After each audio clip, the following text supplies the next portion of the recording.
Alors, bonsoir tout le monde. Bienvenue à cette réunion. Good evening, everyone, euh, and welcome to the meeting of the Standing Committee. That is to say, at this meeting, we come together to listen. We're always there to listen, but also to listen to our citizens and also groups of citizens and organizations who will deal with various topics with us. So the topics are up to you. And at this meeting, we do not make any decisions in any way, shape, or form. We are simply here to become informed, to learn, to know more about our community and our crowd, as we say amongst ourselves. So, without further ado, if you would like to come forward, the, the floor is yours. Great. Thanks, and very pleased to be here with you this evening. You have my presentation in front of you. That's great. So I'm very pleased to be here to accompany you in defining a strategy for development which will promote French language. We remember why we began this exercise. So for various reasons, we know that the city of Dieppe has been growing strongly and it has changed the face of the linguistic diversity in which we have involved. And we have linguistic diversity. We are close to Anglophone English speaking cities who surround us, and we are going through a very strong population growth according to Statistics Canada. So these are the differences and these are the items which have pushed us to look at this new strategy. And it's also important to remember that this strategy is consistent with the strategic planning that we're looking at for 2025-2029, which reaffirms and reinforces the Francophone identity and Acadian identity in Dieppe and all its diversity. The various objectives, so we were through this strategy, reinforcing the vitalization or the revitalization and the ensuring the long-term growth of French in Dieppe, affirming and promoting Acadian identity and developing dynamic strategies adapted to the city and its ecosystem. This work was undertaken in a very constructive way. That is to say, we mobilized various stakeholders throughout the area who are our partners in order to ensure that this strategy corresponds to your reality.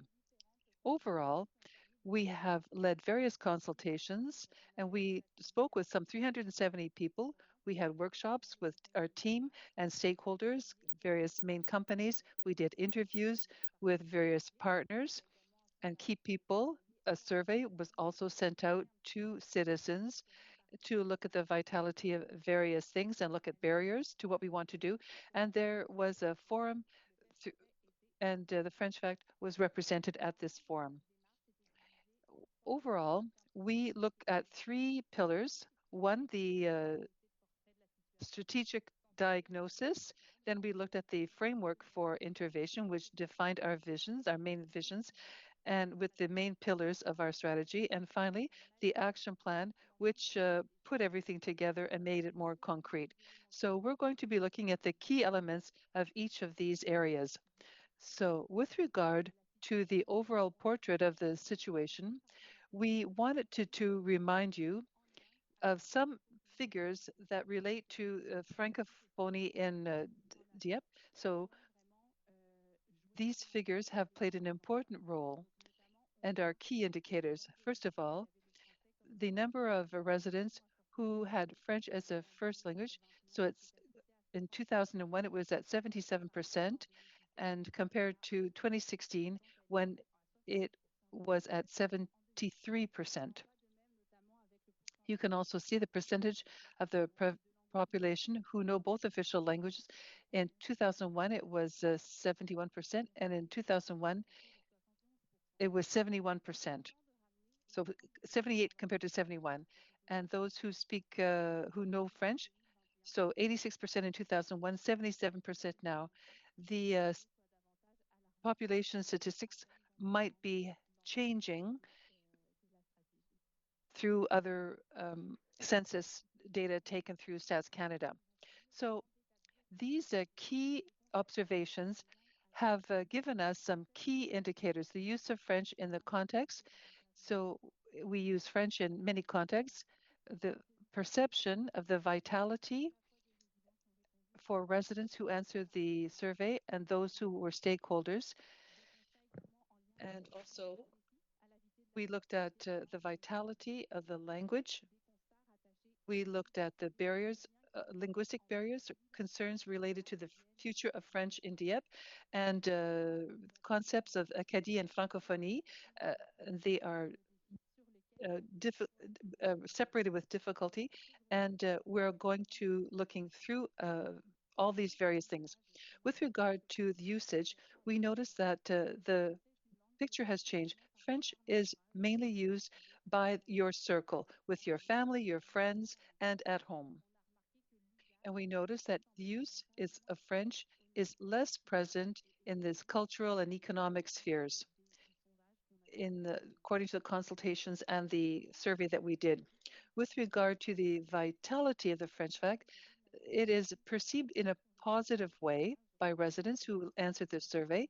So it's not necessarily possible to live in French in all the spheres that are in Dieppe, but it will be reinforced and much more valued. The city of Dieppe is an attractive city and dynamic for its francophone character.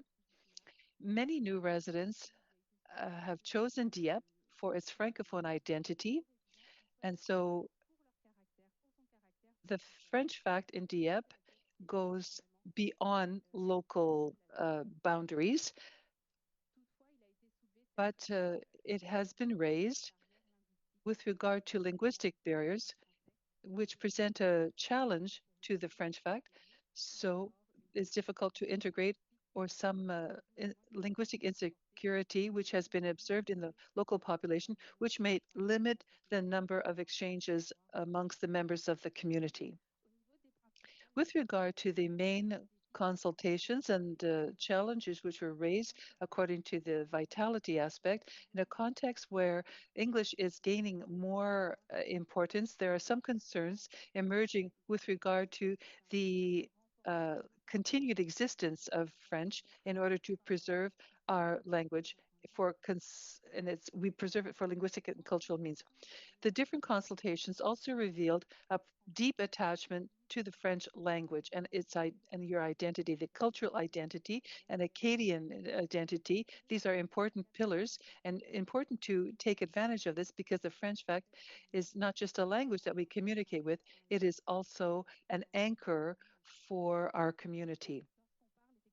When we talk about these consultations, it was raised that these two concepts are undividable.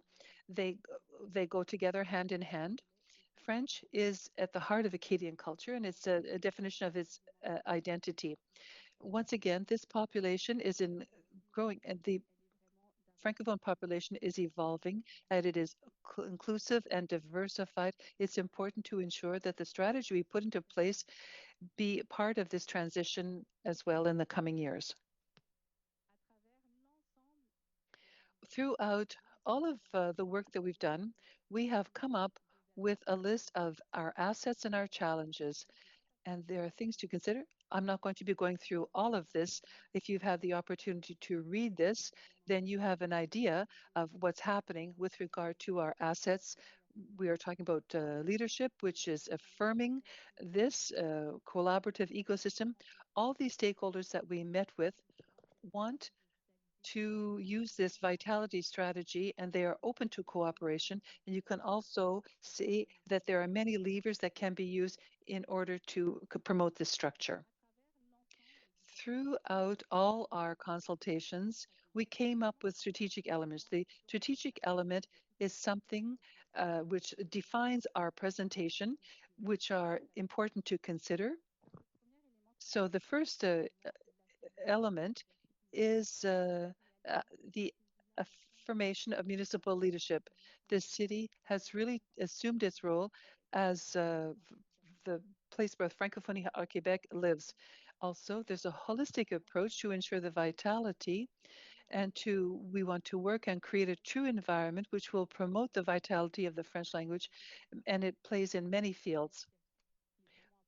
It is very important to have a holistic approach. The third pillar is Acadie in a context of diversity and inclusion. What we mean is if we are talking about the environment which promotes the vitality of the French fac in Dieppe, we need to look at this and not forget that Acadie has an Acadian identity. Intersectorial collaboration means that the city of Dieppe cannot undertake all its challenges without establishing good partnerships, which we have through intersectorial collaboration, development of the economy at a local level, and attachment to one's language is also important as we promote development by way of entrepreneurship as well. And as I said, the attachment to one's language, this comes a little bit later. And it's important to look at French as not simply being a language of or a means of communication, but something that we live every day. All of this picture means that we have a strategic framework. This is at the heart of our strategy. The four orientations, there. So first of all, there's our vision. What can we expect? We have to mobilize our community to promote the many francophone groups who add to the colors of Acadie. It will allow us to use four key orientations: the sustainability of our actions, French as the vector of cohesion and sharing, the tangible effect on residents, and collective undertakings. Together, you find a definition under each of these five pillars that objectives that you see on the screen, and we'll go through each and every one of them. So if we come back to the issue of the vision, mobilize our community to promote our multiple Francophone groups, which add to the colors of Acadie. This is important because we are looking at two important actions. So we want to mobilize our community and also promote it. We look at all of this strategy, and it really allows us to have and ensure cohesiveness with all the groups. With regard to the various orientations that come out of this orientation, the first orientation is French as a vector of cohesion and sharing. We create an environment which promotes the vitality of the French language, and we do it cohesively. And by talking with the diversity of language, we can ensure that we can use other languages that coexist together. The second one is collective engagement. We're talking about creating an environment which will promote things beyond the activities of the city to ensure that all key stakeholders are involved in this strategy. The sustainability of actions. Why? Well, because it's important for each of these actions go through the context and be consistent and will anchor by allowing us to adjust to all needs because the environment is moving ahead quite quickly. And the last component was the tangible effect on residents to ensure that the residents will truly feel the impact of the vitality of the French language and become cohesive as a result. In order to do this, we want to come up with a key pillar, which is to affirm and promote the French fact. What we are looking at through this first strategy is that the French fact must be more visible, that is, be perceived by the various residents, the various visitors in the public spaces and collective spaces. We want to make them see that they vibrate with this whole fact and feel a sense of belonging with the French. Various examples I'm putting forward with regard to define and implement a naming program which values the French and the Acadian fact in naming of streets and public spaces, cooperate in implementing a strategy to attract Francophone events like Jeux de l'Acadie, for example, with an adequate capacity to welcome these events that are some of the priorities of the city in order to ensure that we promote the French fact in Dieppe. So there are many indicators that have been put forward, the percentage of public spaces, the way that transportation lines are named as well. And to mobilize this, we need change actors. I have already said this several times.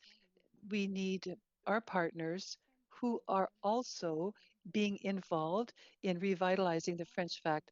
And so it, we want to develop strategic partnerships in education and other fields in order to ensure that the transition, the movement the wave that we're starting is a sustainable one. So here are different examples that we can find in the action plan to prepare a mobilization strategy and a intervention framework to promote adhesion and the implementation of the present plan, contribute to the emergence of places where sharing and exchanges can happen in order to bring together young people in the Francophone school sector as well as young students in immersion. And we are coming up with some suggested indicators, the number of partnerships with various Francophone cities neighboring us, the number of organizations who have a formal undertaking partnership. And after we have mobilized these actors of change, we're looking about the sustainability. It's important to sustain and promote the emergence of local initiatives. So through this strategy, we are looking at the role a city can play, and for us, it is to sustain the various linguistic and cultural initiatives. And so this is done at a community level in order to make sure that we will have an impact. And so through this type of activities, the implementation of networking events to share what we are doing well and promoting new projects, beginning by the business sector and bringing together various sectors in order to promote multi-sectoral cooperations. There are many indicators which are put forward, the number of local initiatives that are under support and total amounts invested or allocated to local initiatives. The fourth pillar talks about the capacity to influence others. Through this strategy, we want to create an environment which will promote the vitality of French and also to position the city as a leader, as in the Francophonie, in at the Canadian, outside of Quebec or international levels, that it be through participation in forums and networks and other Francophone groups.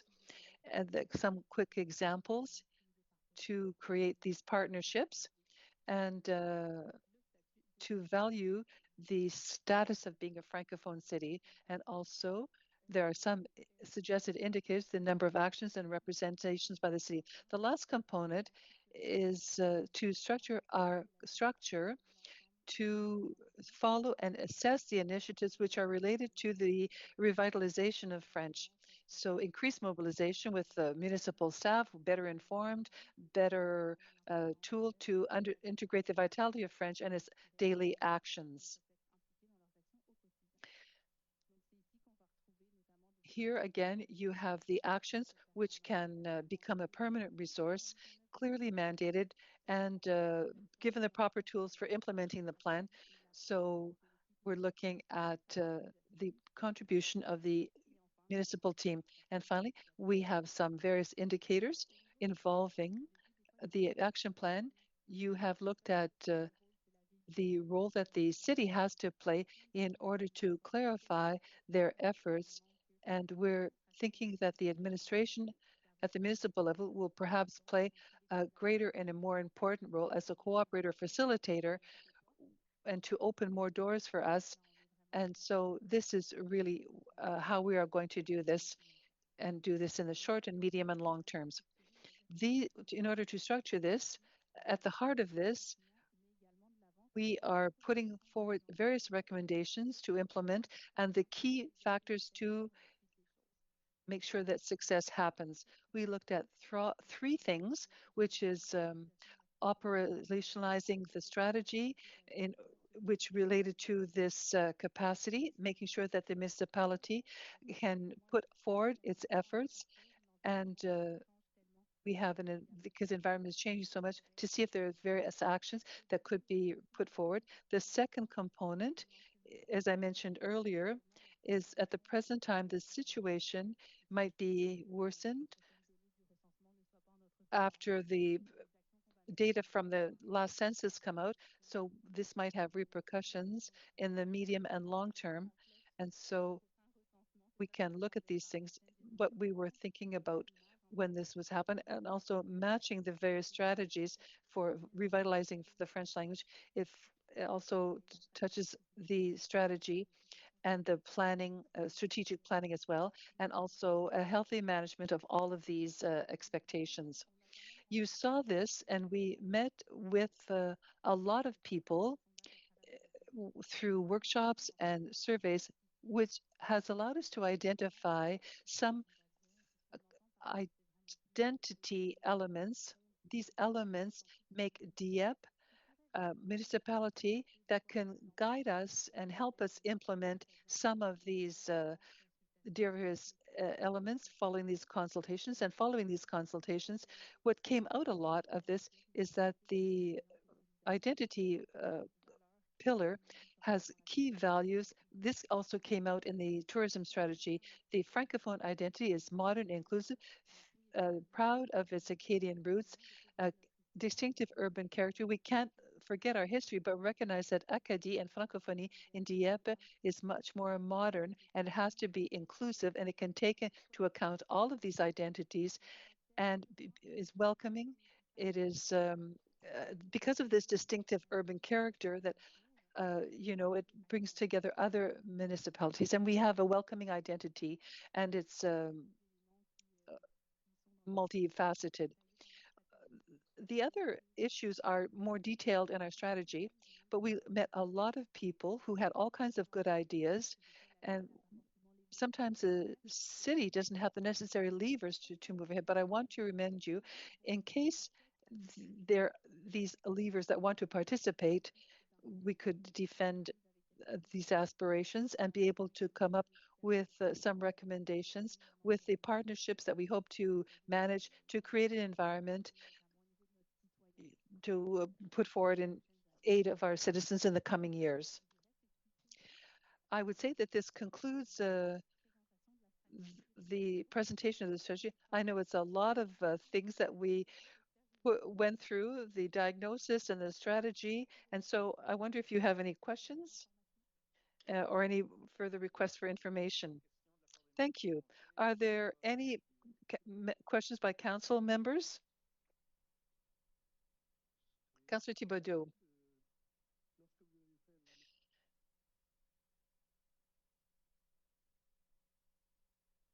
With regard to mother tongue, you said that 3.5% of the population who have two mother tongues. How can you do that? Yes, I took this from the Stats Canada data and how you account for this. Oh, these are from families who are from away. It's considered a mother tongue.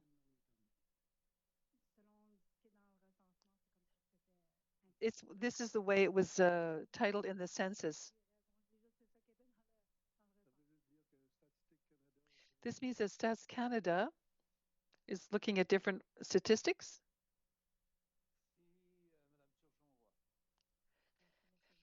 Councillor Turgeon-Roy, thank you, Your Worship. This strategy and all these great ideas, I noticed that when I was reading this, I said, there are a lot of things that we're doing already.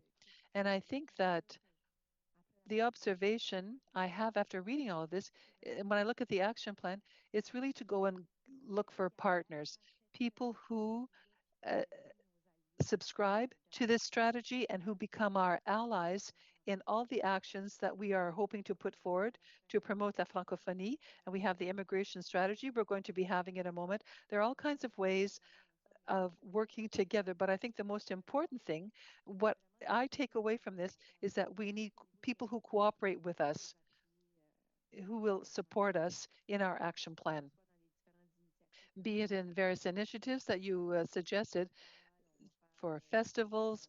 We're going to look for tourneys and championships that can come to us. We already have a francophone environment here, but we are looking for allies to can help us promote this strategy. But I want to reassure all of us by saying that we are doing many of these things already. Thank you. It was good. It was very illuminating. Thank you. Thank you, Councillor.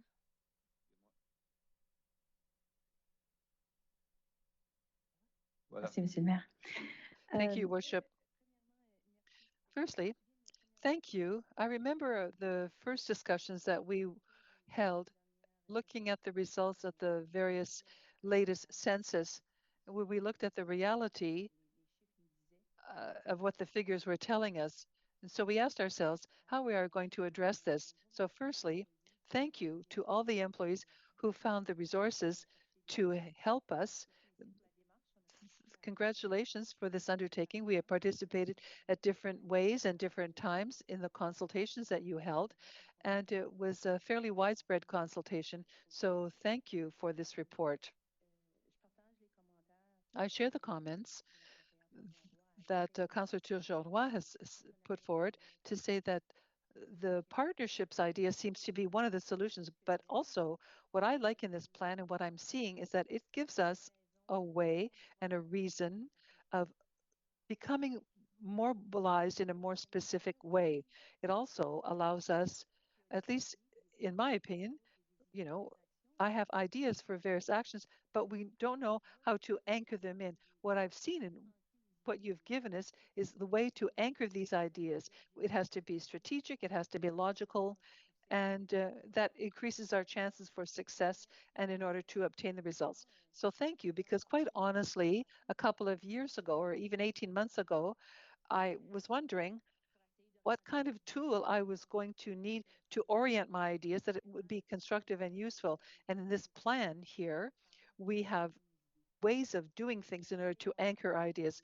To those of us in council, we look at solutions, we look at ways of doing things. We can't always anchor those ideas in. And so that's why I think that this is a great plan that you have put forward. So thank you for this. Thank you. Anyone else? Seeing no others. So thank you for this presentation. It's a topic which is very close to our hearts. Here in Dieppe, and a francophone city which continues to grow with all the good things and all the less good things.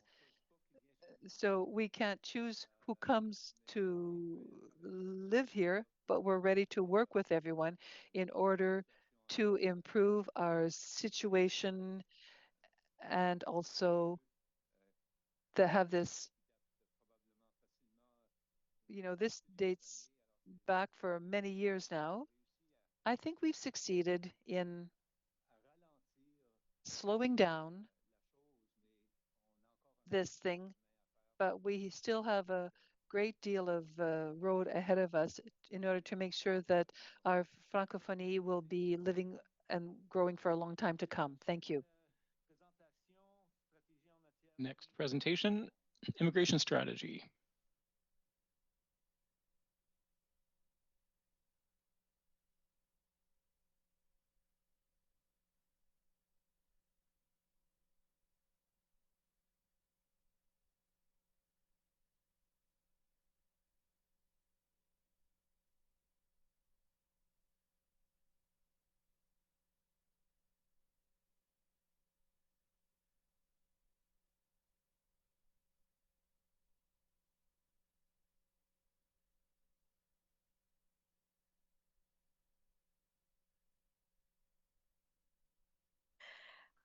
Alors, bonsoir tout le monde. Bonsoir. Good evening, everyone. All right, could you please identify yourself? Not everybody knows who you are, so my name is Nancy Gay. I'm a consultant with Spark Strategy. So I'm very happy to be here with you this evening to present the immigration strategy for the city of Dieppe. And I will be alternating with my colleague, and we'll each be presenting a different part of the strategy. So before we get into the presentation officially, I wanted to talk to you a little bit about the process that we took to develop this strategy. The City of Dieppe Immigration Department began this process to equip itself with a revised immigration strategy for 2026-23, or 2030 rather. This process is one of the priority projects in Dieppe's new municipal strategic plan. So the objectives of the initiative are to promote the inclusion and harmonious integration of newcomers and the creation of an environment that respects diversity. Second objective, encourage the participation of local community members and newcomers. So this is not a strategy that was done in isolation. There was a lot of collaboration, consultation of the community. And then the last objective was to contribute to strengthening the vitality of the French language and Acadian culture. As we saw with the previous presentation, this is an important aspect, and in Dieppe and its local economy. So that's basically what the objectives were. So what we're going to be talking to you about tonight is the strategy contains a lot of contents. So we're going to present the introduction to you. We're going to tell you about the process and the approach. But there's a big part of the strategy as well that deals with the current state of immigration in Dieppe and the region. And tonight we won't really be going into that. So that information is in the strategy, but we won't be going over it. And the challenges and issues related to immigration are also well documented. But tonight we'll be looking at the key findings, the statistics and the diagnosis that was done. And then we'll look at some of the priorities for 2026-2030. So we'll be looking at the areas of focus and the strategic objectives, what we're really going after with this new strategy. And there's an action plan that comes with the strategy. We won't be going into that either tonight, but we will be taking, we'll go up to that point. So I'm going to invite my colleague to talk to us about the immigration process itself. Ariella Orbach, I'm a senior consultant with my company. So we really wanted to start with the immigration process. We wanted to focus on the experience, the lived experience of immigrants. And that guided the way we organized information in the strategy. So what you see here is the typical pathway. There are 4 stages for someone who wants to immigrate to Canada. So the first step, of course, is attracting immigrants. So bringing people to Dieppe. And then the second step is welcoming newcomers. Third step is integrating and including these people in the host community. And then the final, but not least, step is retaining immigrants, keeping them here. So we use that pathway to organize our analysis of the challenges related to immigration. And we also used it to guide the organization of information in the strategy itself. So our key findings, based on all the consultations that we held, both in the community and internally with staff. So we looked at the strategies and we isolated key findings for each step. So in terms of attracting immigrants, so on one side we see that the city is highly attractive, thanks in part to its distinctive character and its living environment, which makes it a popular destination for immigrant families. On the other hand, we see that the reality experienced by immigrants in Dieppe is sometimes different from the expectations created during the process of attracting newcomers. And that represents the main challenge at this stage of the immigration journey. In terms of welcoming newcomers, we see that reception capacity is a major challenge, due in part to many structural elements, such as the housing shortage, pressure on services, different types of services, so like schools, the municipal services, health services, and language services as well. And there's also a certain difficulty accessing information and services in a complex system. So those are the challenges that newcomers who come to Dieppe face. In terms of integration and inclusion in the host community, now we're all aware that there's rapid population growth in the city, and there are a large number of immigrants arriving in recent years, and this has contributed to diversifying the city's population. But there are opportunities for intercultural encounters between immigrants and Dieppe residents, and particularly those from the Acadian community. And these opportunities are an important lever for promoting coexistence and mutual understanding.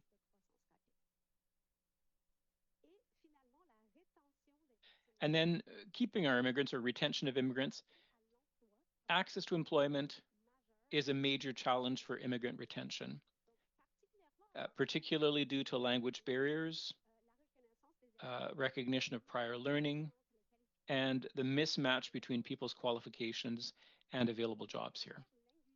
The language barrier and the need to use English contribute to a low retention rate among French-speaking immigrants who do not speak English.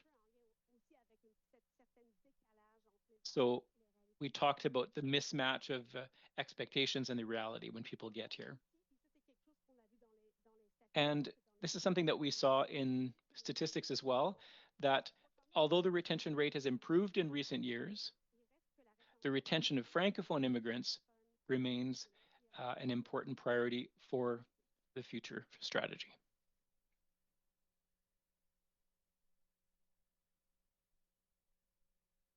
Alors, je vais poursuivre avec, All right, I'm going to continue with the areas of focus. And so what you see here, I mean, the writing is quite small. It is based on the pathway of immigration, as Ariella pointed out. So the first area of focus is attraction. So a destination of choice in the French. And what do we mean by that? Is we want Dieppe to help people prepare to immigrate. So even before these people leave, even before they leave, people choose Dieppe as a destination. We want people to have clear information so that they know where they're going.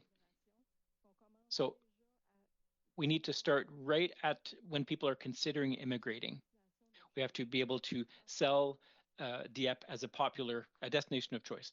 The second area is we want to create an open and favorable environment. So Dieppe is a community that promotes coexistence and encourages openness. And so it's not just about what the immigrants have to do, but the community also has to understand what's going on and better understand the reality of people and the experience of people coming here. So it's a two-way street, or two-way communication, if you will. So it's not just the community, the host community, or the immigrant that has to work. Both have to work together. And then the third focus area is integration and retention. And yes, statistics have improved in recent years, but there is still a substantial amount of effort that has to be made to keep these people here. So we want Dieppe to become a place that's conducive to putting down roots. We want people that, there are people who come here and they don't succeed in setting down roots, but we want Dieppe to be a place that generates multiple opportunities and avenues for fulfillment for newcomers. And that means a job, basically. We want people to be able to contribute fully to the city's prosperity and the region's economic development. So this area will include actions aimed at helping people find work. To the left, you have a transversal or a cross axis, if you will, and it's about inclusion. We want Dieppe to be a space for continuous dialogue. Now, what does that mean? It means that the city recognizes or is committed to promoting inclusion, citizen participation, and intercultural dialogue at every stage of the welcome and integration process. So before these people come to Dieppe, it covers that stage, but also when people get here and they start integrating into the community, we want their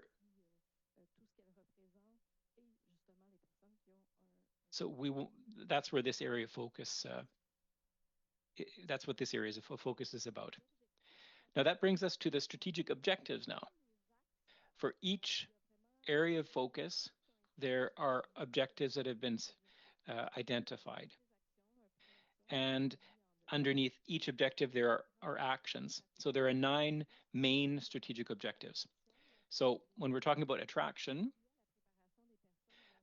it's about helping people prepare for their arrival in Dieppe by supporting the dissemination of information that promotes understanding of the local environment and job market. We want people to know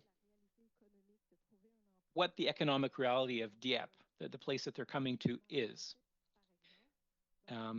especially in cases where with immigrants that speak only French. The second objective is to raise awareness among residents and employers about cultural diversity and welcoming new residents. We want the host community to be sensitive to the idea that, you know, sometimes there's only people only speak French. Sometimes they speak 2 languages, but not French. So create awareness among the residents and employers of these people. So we're preparing people and immigrants, everybody that's involved in the immigration process. And then we come to the next focus, which is on welcoming. So collaborating with partners to improve access to resources and services, including strengthening the welcome capacity of the Francophone community. This was said earlier. There are various services, schools, healthcare, education. There's a certain amount of work that can be done here to improve access to those services for people who arrive. The second objective is to strengthen the municipal organization's capacity to adapt to the needs of immigrant populations and other diverse groups. Again, it's about preparing the municipality, people that are on the municipal team. We want to help them better understand immigrants. The 5th objective is to support immigrants in navigating municipal services and bylaws and regulations. Not all of us work in immigration, so it's not always easy easy for people to understand municipal rules and bylaws. So it's important to support people who don't necessarily know these rules or this system. That's one of the objectives.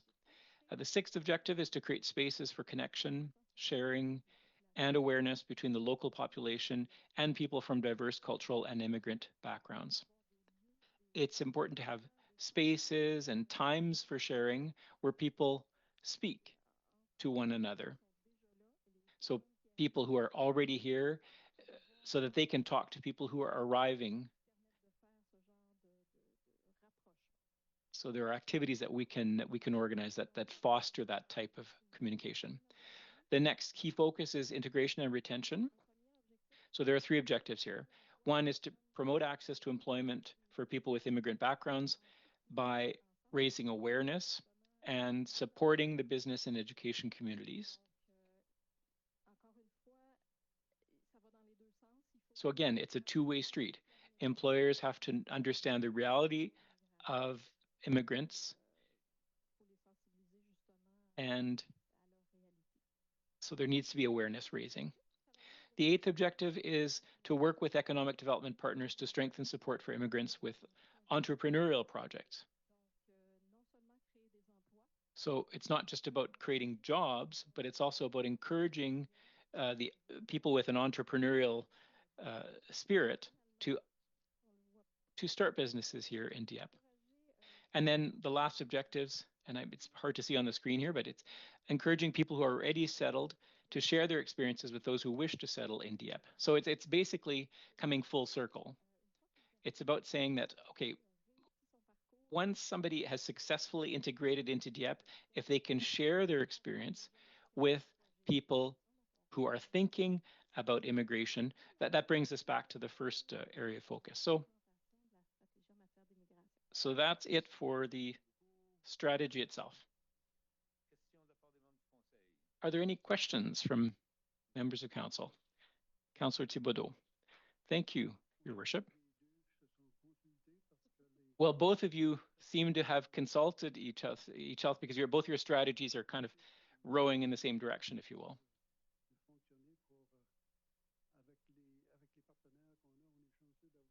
You know, we're lucky to have CAFI here in Dieppe to help us with immigration. So I just wanted to make that comment. I don't have any questions. Well, I want to reassure you that there were very valuable people on both our committees who had to say, okay, these two strategies have to speak to one another. Yes. All right. Thank you. Councillor Jeannet, please. Thank you, Your Worship. Thank you very much for the presentation. It's very interesting. And yes, both strategies are well aligned. It's great to see. My question is, you know, when I was listening to you speak,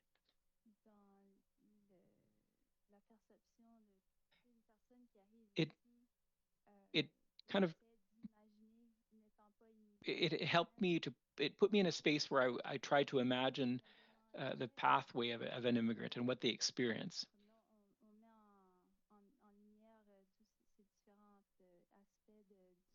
De l'intégration, mais you know, you've talked about the different aspects of integration, but in terms of taking root, somebody who immigrates here will never forget their roots, and sometimes it takes time to feel settled in your new community.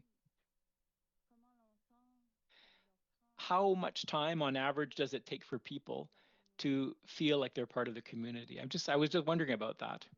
I imagine it depends, you know, on the person and their personality. But maybe there are other factors that we could look at.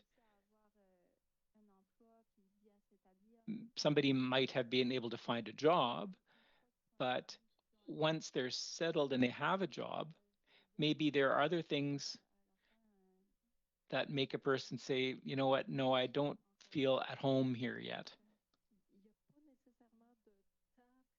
I don't know if there's a specific time. I think you said it well. Every person is unique. But in the action plan, there are initiatives that might be able to address that factor of rooting, becoming rooting. Getting involved, for example, in various groups, municipal, city council, committees. I think that might be an indicator that shows that somebody has been successful in their integration. When they start getting involved, doing volunteer work, getting involved on boards, I think that's where we can see it, I think. But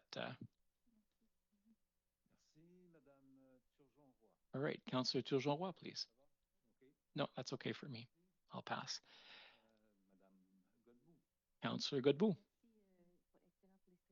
Thank you. It's an excellent strategy. In the last few weeks, we've had lots of presentations on immigration, Francophone immigration. I think we see the benefits of it. There were challenges in the past that we may not have had the energy to address. But what I like in this strategy is that we're taking the pulse, an accurate pulse of the community. We have to work on employment, for example. For a number of Francophones, and I didn't realize this, I should have maybe, but often Francophone immigrants French is not their first language, and sometimes it's their second or third language. It made me think of another presentation that we had earlier in the week. What does it mean to be Acadian? How do we define ourselves? How do we find ourselves a place in that culture? But within the Acadian community, there are various distinctions. Bréon and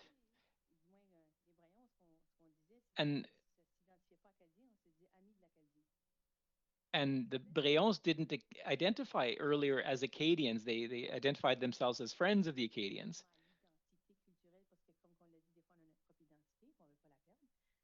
We have our own identity. We may not want to lose that.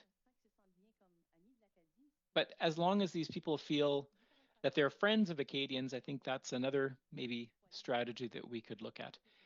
We have to help people. We have to find a way so that people feel included, even if it's just feeling like they're at a friend rather than becoming Acadian. But thank you for the suggestions that you give here, for the concrete examples and concrete ideas. Councillor Jojo, I changed my mind. I have something to say now. As you know, we did do a lot of consultation, or we did do consultations. And we talked a lot about integrating immigrants into the workplace. But in the different areas of focus, I see it in the area in retention and attraction.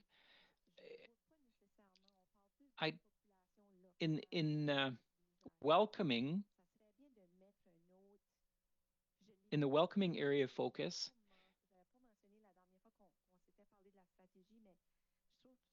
I think that something is lacking. We need more. We've mentioned this often, when we talked about employment. It's important for newcomers to have a job. It's really a crucial element. But I think in terms of welcoming, there's something missing, but maybe it's just the way it's worded. We talk about awareness raising, local population, but maybe we could talk about job market more. I don't know. Yeah, maybe before these people get here, we're promoting a lot of things, but maybe we have to specify, we have to do more work with the local job market, just so that we don't forget these people, that we provide them with support. All right, I don't see any other questions. All right, thank you very much for your presentation. And we will continue doing what we have to do at our end. And sometimes it means different things for different people, but we will continue doing our work. All right, have a nice evening. Next presentation. This one deals with the development charges policy framework.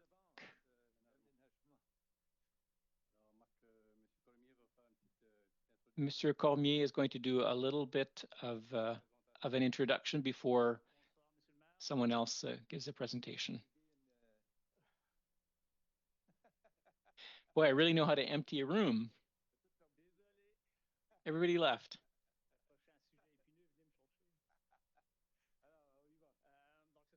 Présentation à propos des redevances d'aménagement. So this is a presentation on development charges. Basically, it's a way of recouping costs for certain capital projects.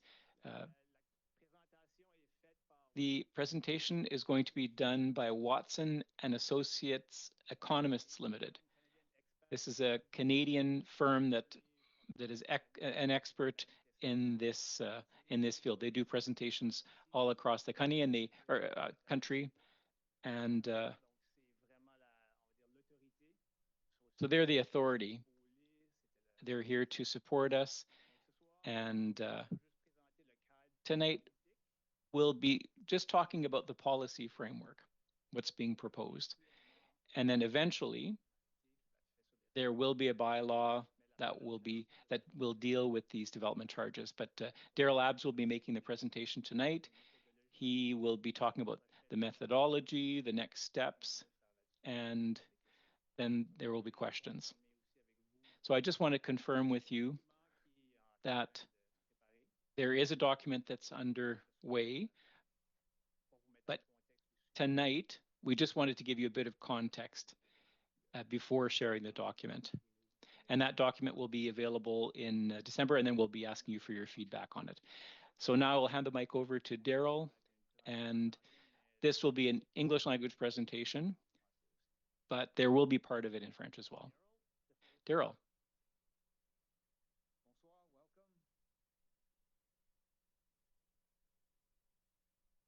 Good evening to the chair and members of the committee.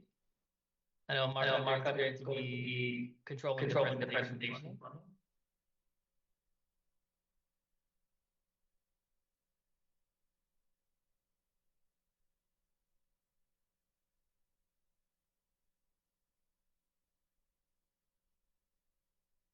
Daryl, can you see the presentation on Teams? Yeah. Je vois un tas de personnes s'affairer là. I see a few people moving around, hopefully in the right direction.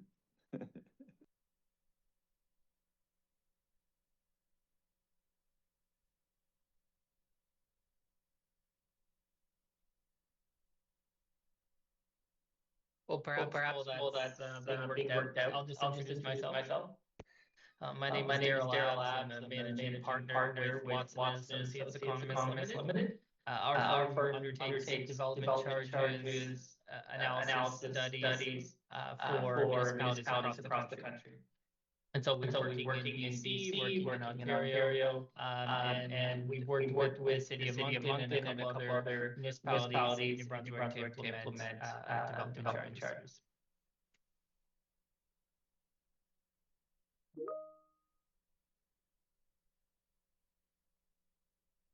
You're on your own. I can hold up. I think.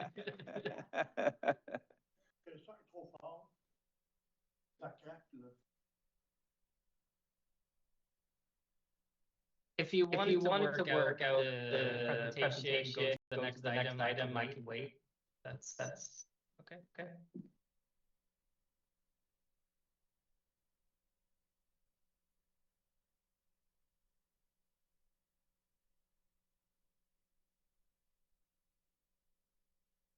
Hein? Okay, c'est ça. We have the presentation on our iPad, so we can move it right along. Sure. I can do that too. All right. Okay. So if we go to the agenda slide one. What we'll talk about is just a brief overview of development charges, what they are, and why municipalities would consider them. We'll talk a little bit about the principles framework, what can be included in the framework. And then we could talk about what's potentially going to be into the principles framework that you'll see subsequent to this meeting, and then summarize some of the consultation feedback we heard from the development stakeholders that we met with in September. And then lastly, we'll wrap up with some next steps in the process. So if we go to the next slide, and then the subsequent slide after that, which is titled Revenue Tools.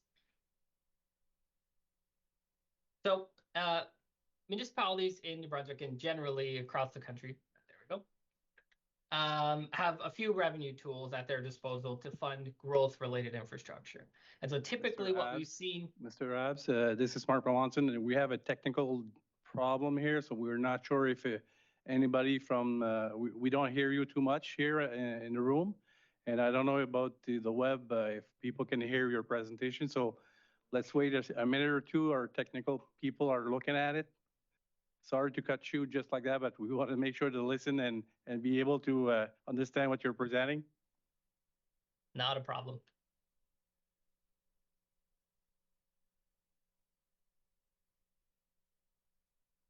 Alors, Soumaya, est-ce que tu veux qu'on prenne une pause? Sumaya, do you want us to take a break? Your worship, maybe we could take a 5-minute break. On va prendre une pause de 10. Let's take a 10-minute break. Okay? All right. Okay.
Alors, rebonsoir.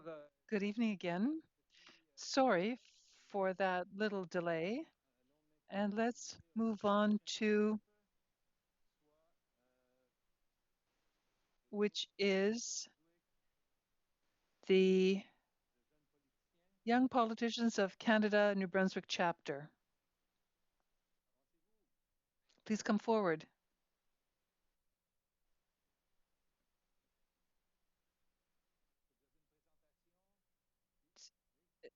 Do you have a presentation? Yes. We just want to make sure.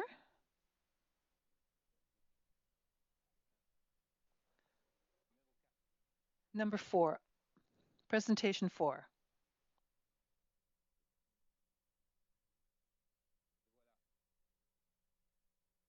Merci. Bonsoir, Monsieur le maire. Bonsoir, bienvenue. Chers membres du Conseil, mesdames et messieurs. Merci sincèrement de nous recevoir. Thank you for receiving us. It's a very big honor for us to be here tonight. And it was following an exchange with Mr. Thibodeau that I was able to assemble my team and prepare this presentation.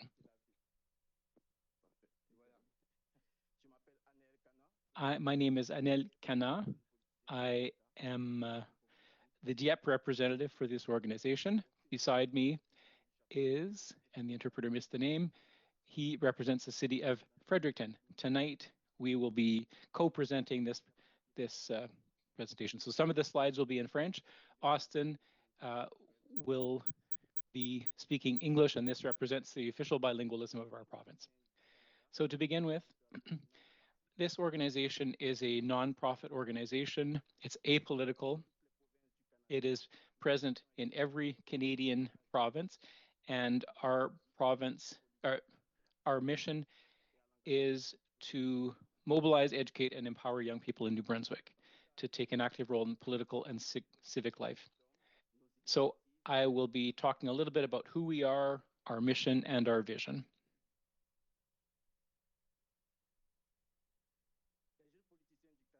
So Young Politicians of Canada, the New Brunswick chapter, is a nonprofit, non-partisan organization, and it's fully volunteer.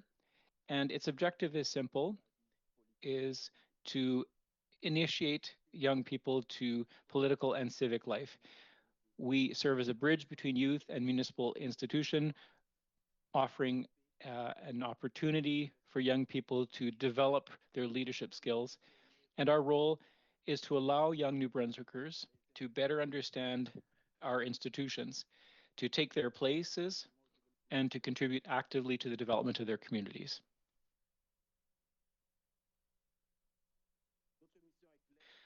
Our mission is clear: to give young people the tools, the resources, and the opportunities that they need to actively participate in civic and political life. We want to cultivate a generation of engaged, informed, and empowered young people where every person, regardless of where they come from, can get involved, they can propose ideas, and become actors of change in their surroundings. Our vision is to cultivate a generation of engaged, informed, and empowered young people who will lead with integrity, knowledge, and a deep sense of public service and an understanding of the political issues. We think that this is important to build a stronger, more inclusive, and more representative community. Now, why does this matter for the city of Dieppe and for New Brunswick as well? Many young people feel disconnected from politics nowadays, and that includes municipal decisions that affect their daily lives. There's transportation, urban planning, recreation, inclusion, and community services. So our role is to build a bridge and to show young people that they can contribute to local decisions. Through our chapter, we want to create a link or a bridge between young people and local institutions so that young people feel more involved, consulted, and represented.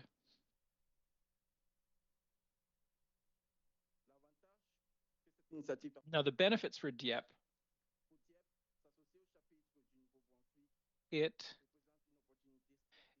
our chapter represents a strategic opportunity for strengthening youth civic engagement. More young people are become informed, participate, and get involved in municipal affairs, the better it is.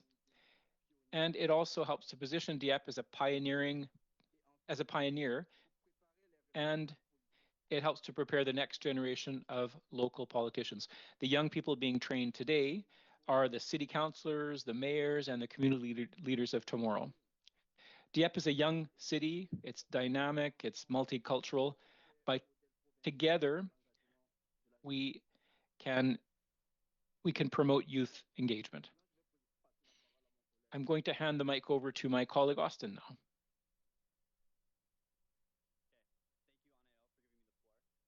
Objectives focus on creating a structured pathway for youth engagement across the province. In the short term, we aim to build a visible presence, connect with schools and universities, and run introductory civic workshops. In the long term, our goal is to create membership programs, annual conferences, and a strong provincial network of active young volunteers. Together, these objectives help create New Brunswick youth with the knowledge, confidence, and leadership skills needed to participate meaningfully in municipal affairs. Our credibility comes from the strong foundation we've already built from the other chapters of the YPC. We are actively engaging with multiple municipalities across New Brunswick. We've been welcomed by the Premier and supported by MLAs and senators who recognize the importance of empowering youth. Most importantly, we follow a structured plan already built upon and enacted in several other chapters across Canada, including mentorship, training, and civic education that ensures every initiative we deliver is meaningful, organized, and impactful for our communities.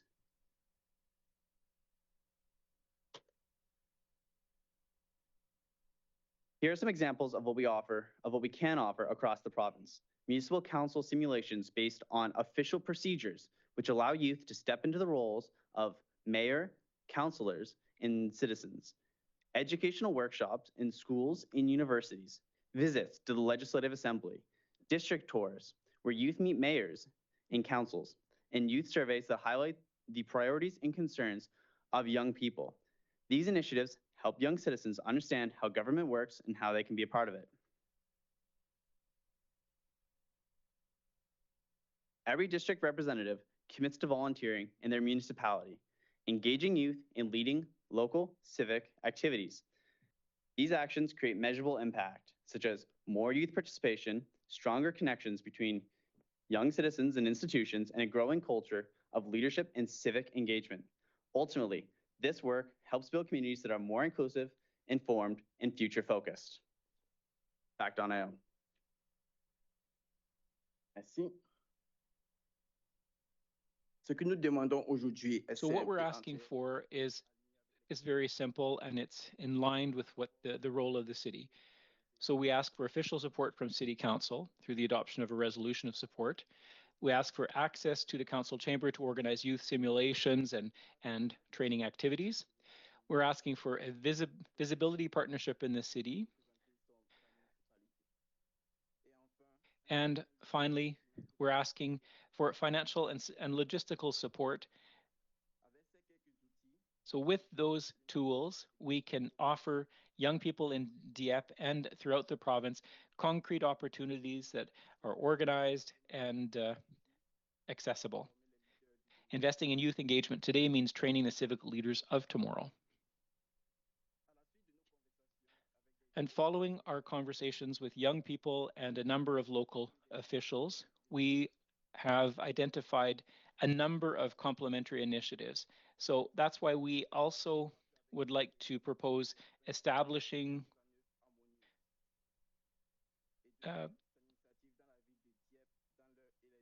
so we would like to work with the municipality. So concretely, what does that mean?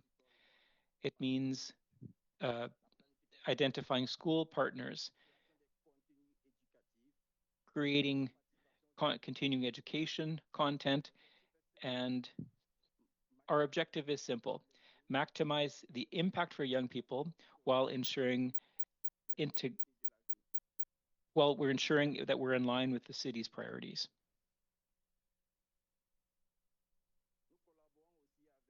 We also work with provincial and federal counterparts as well. Jeanette Petitpas-Taylor, for example. And these collaborations allow us to teach young people how government operates. Our goal is to create synergies and to create a space where young people can contribute. In conclusion, Dieppe has an opportunity to become a pioneer in youth civic engagement by supporting our organization. We believe strongly that when young people are equipped, supported, and engaged, they contribute to building a stronger, more participatory community. We want to build a more participative, stronger, and inclusive society. Thank you very much for your attention, and we are now able to take your questions. Thank you. Any comments or questions from Council? Councillor Thibodeau, please. Thank you, Your Worship. Thank you for the presentation. That allows us to get to know your organization better. I didn't know, even though I had discussions with you, I didn't really know much about your organization. So thank you for that. I do have a question. How many members do you have from Dieppe in your organization? That's a very good question. We have 30 members from Dieppe right now. We have a WhatsApp group with 230 members throughout New-Brunswick, Shediac, Moncton, Edmundston, and St. John. And where do you recruit your members? In high schools? Yes, high schools and at the universities, in universities and community colleges as well. All right, that's all for me. Thank you. Councillor Lantaigne. Thank you, Your Worship. Thank you for the presentation. It was very interesting. Thank you for getting involved in municipal politics. We will need young people to replace us because we're starting to get old. I'm speaking for myself, of course. Now, I didn't know your organization either, so I'm just curious. You're the New Brunswick chapter, so there's one chapter per province. Is that how it works? Yes. Is there like a federal board or a national board that oversees all those organizations? Yes, there is. And yes, we have chapters in every province, and each province has its own board of directors. So our chapter our organization is based in Fredericton. There are 6 members of the executive committee, and we have representatives in each city. We have 7 representatives. So Dieppe, myself, Moncton, Shediac, Fredericton, St. John's, and St. Andrews as well.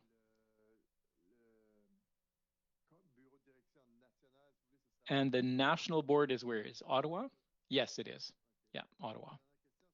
Okay, my last question. Since this is something I wasn't really aware of, has this group been around for a long time? We've been around for 4 years, approximately. Okay, so it's quite a new organization. Yes, it is. All right, thank you very much, and good luck. Councillor Godbout. Thank you, Your Worship. Well, first of all, congratulations. Congratulations for the initiative. As a young person, many, many years ago, I was a president of the Conseil de Jeunesse, and it's a great way to get people to introduce young people to the organization. And I like the fact that you're nonpartisan. I find that interesting because there are not a lot of opportunities for young people to get involved. Most young people will join a political party. So so I found this interesting that you're non-partisan. Have you had discussions with the Union of Municipalities of New Brunswick? Have you tried to make connections with them? We haven't had a chance to make a presentation to them yet, but that's coming. Okay, excellent. I'm glad to hear that. That's a natural link, if you will, a natural connection to have. Thank you for your the presentation, and I can encourage you to continue. Councillor Brideau. Thank you, Your Worship. Thank you for the presentation. It was really interesting. We have met a number of times already, but I was excited to hear what you had to say. Here's what I'm curious about. When you approach young people, or when you recruit young people who are interested in politics, what do they tell you? What are they telling you? Not all young people are interested in politics, but when they see, so I suppose that you approach them when you recruit them. What are they curious about? Why would they want to get involved in politics? That's a very good question. I would say that when we approach young people, here's what we say. Does politics interest you? Would you like to be more involved in your municipality or in the political life? Would you like to have an impact in your community? And a lot of people say yes, they want to represent their city. They want their voice to be heard. So there are a number of young people who are interested just by that aspect. And then they contact us. All right, thank you. And I wish you a lot of success and with your new organization. Councillor Janet. Thank you, Your Worship. Thank you for your presentation. Very interesting. It's something that I would have liked to have when I was younger. So if there are young people listening to our meeting tonight, how do they contact you? How do they reach you? So if young people are listening to this program tonight, it's being broadcast, how do they go about connecting or contacting you, and how do they go about participating in your activities? Okay, very good question. We have a LinkedIn page, so people can, so we have a LinkedIn page. People can just type Young Politicians of Canada, New Brunswick chapter, and they'll find us. We also have a website with, so if they're youth from New Brunswick, they can join us directly, they can join us. And if they're from another province, they can find information on where they can connect in their own province as well. Thank you. All right. I don't see any other questions. So thank you to both of you for your presentation. And I think you'll be hearing from us very soon. Thank you, Your Worship. It was a pleasure. Thank you.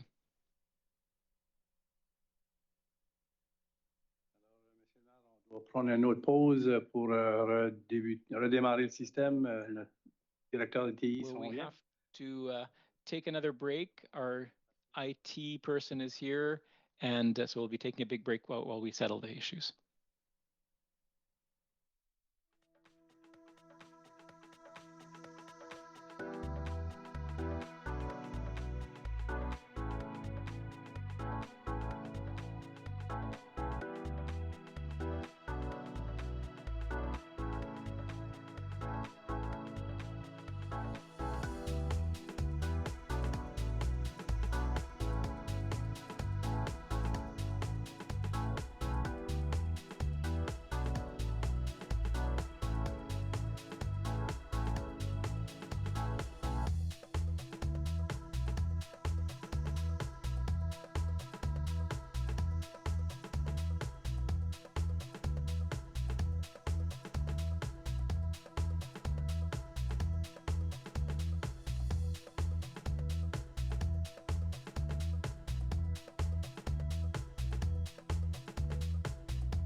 Il a testé une coupe.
Go. Hello, hello, hello. Bonsoir. Bonsoir. Rebonsoir. Ça va? Good evening. This is the third presentation, which has now become the fourth presentation. So without further ado, we'll give the floor to the presenter.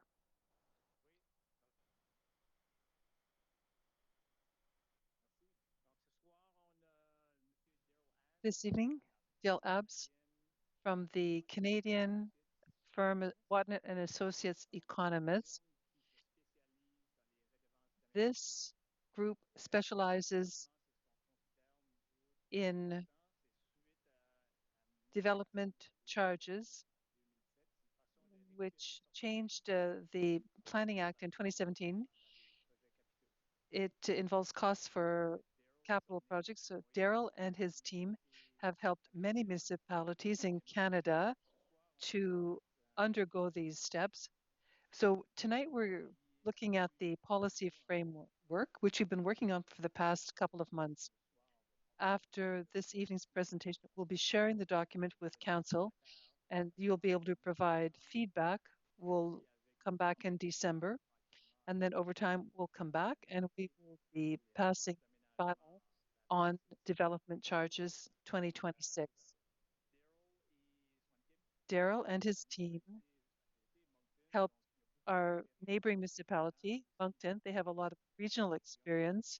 They know the area, they know the region, and so it was a fit to hire this. So we're very pleased with the work that's been done so far, but they are the experts. So I will give the floor to Daryl Abbs, and he will be introducing the development charges policy framework to you, the methodology, and the steps to come. Thank you very much for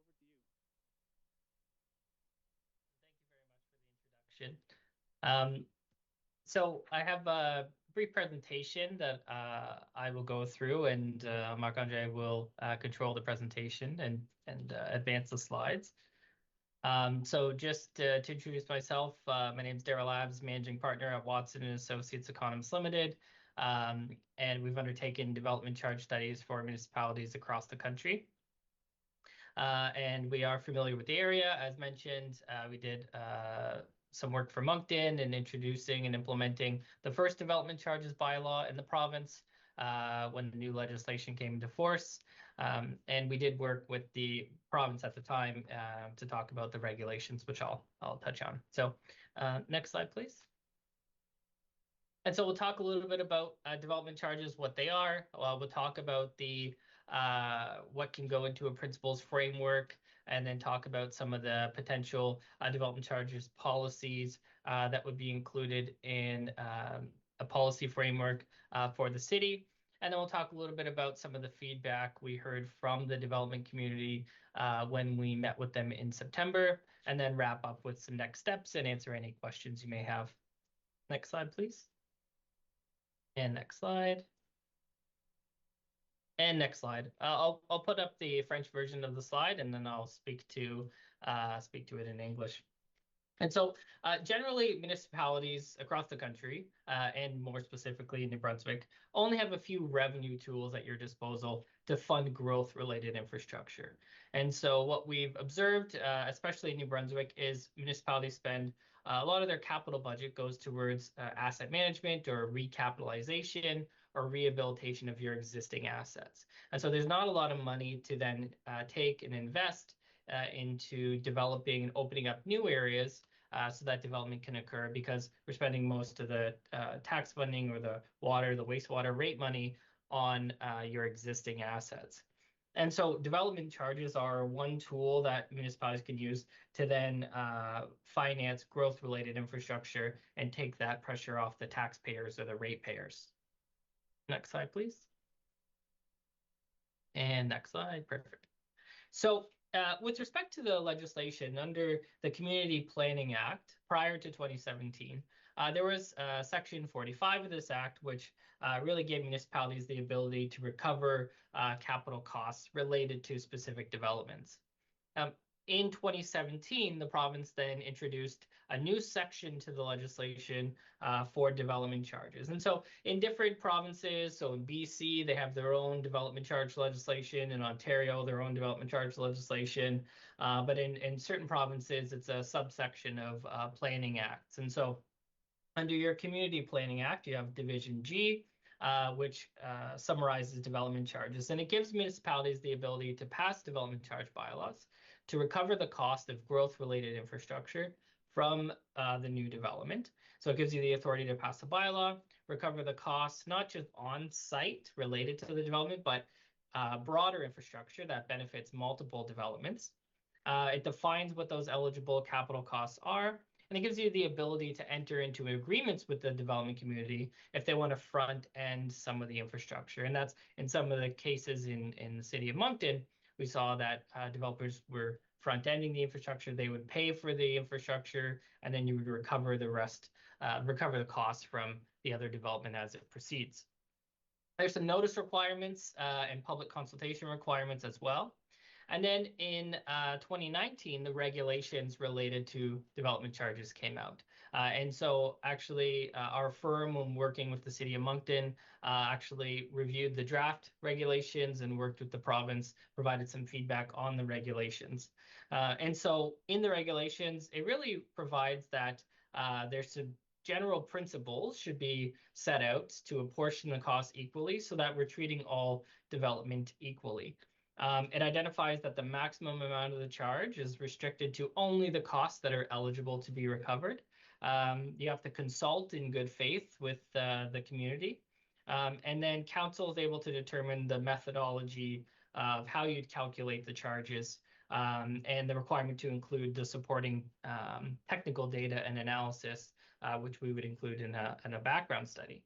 And so as part of this approach, this principles framework, it's kind of the first step in the process to say, you know, if at the end of the day, council approves this framework, we're not approving any development charges per se. What we're approving is the framework with which council can then implement development charge bylaws in the future. Next slide, please. And so there's really two components of when we're thinking about costs related to development. And so there's direct developer responsibility, so the costs that are required to be paid for by the developer normally. So if we think of a typical subdivision, inside that subdivision you have your roads. Those roads would be paid for by the developer themselves. The water mains, the wastewater mains under those roads, the sidewalks, that would all be the developer's cost, and that's what's highlighted there in orange.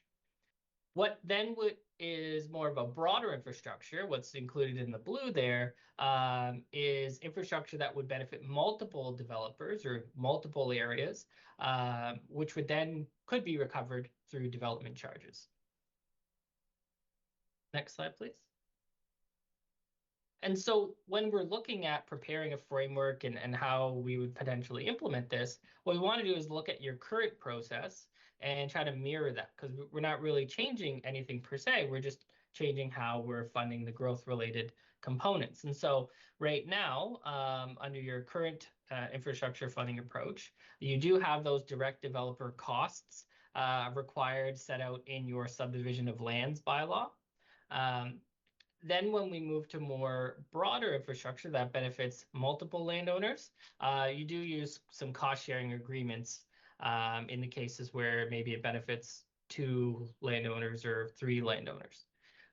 Where the growth-related works benefit a much broader area, those costs are typically funded by the city. So if it's tax-supported service such as roads, it would be paid for with taxes. And if it's water, it would be paid for with water rates, etc. Next slide, please. And so why would a municipality use development charges? There's really a couple reasons why. And so if you have infrastructure costs that benefit multiple developing properties, you could use cost sharing agreements with those developing landowners. But sometimes the developing landowners don't necessarily have a great working relationship. Some cases they do, some cases they don't. Development charge framework would allow you to recover those costs through the city rather than relying on good working relationships with developing landowners. It would also allow for one or more developers to front end the cost, so pay for the cost up front, and then you could recoup the cost from future developing landowners to pay back that initial landowner that paid for the infrastructure. It also allows you a new revenue tool to invest into new growth areas. And one of the things we heard in the city of Moncton was there's some small pockets of developing areas that otherwise wouldn't have been developed, but with the new revenue tool, they're able to finance development of those areas. Next slide, please. And so the legislation identifies what is eligible to be recovered through development charges.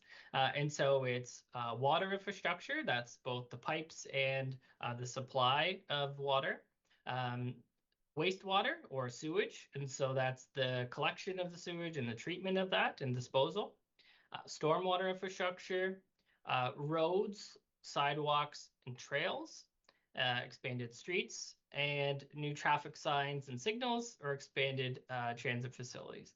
In addition to these things, we can also recover the costs related to land. So if we needed to, let's say, build water infrastructure, but we needed to purchase land to put that water infrastructure in, we can include the cost of the land as well.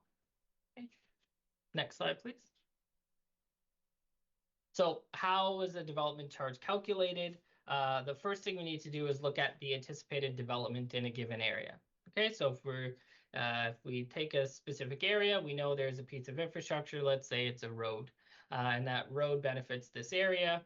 What's the amount of development that's going to occur in that specific area?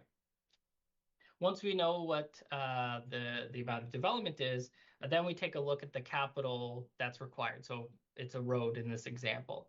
And so we look at the total cost of that road. Then we need to deduct some things because we can't take the total cost of that road and put it on the new development. If there's some excess capacity in that road, if the piece of that road benefits the existing community. So let's say, for example, we're replacing a road with a much wider road. We need to make a deduction because some of that really is asset management works.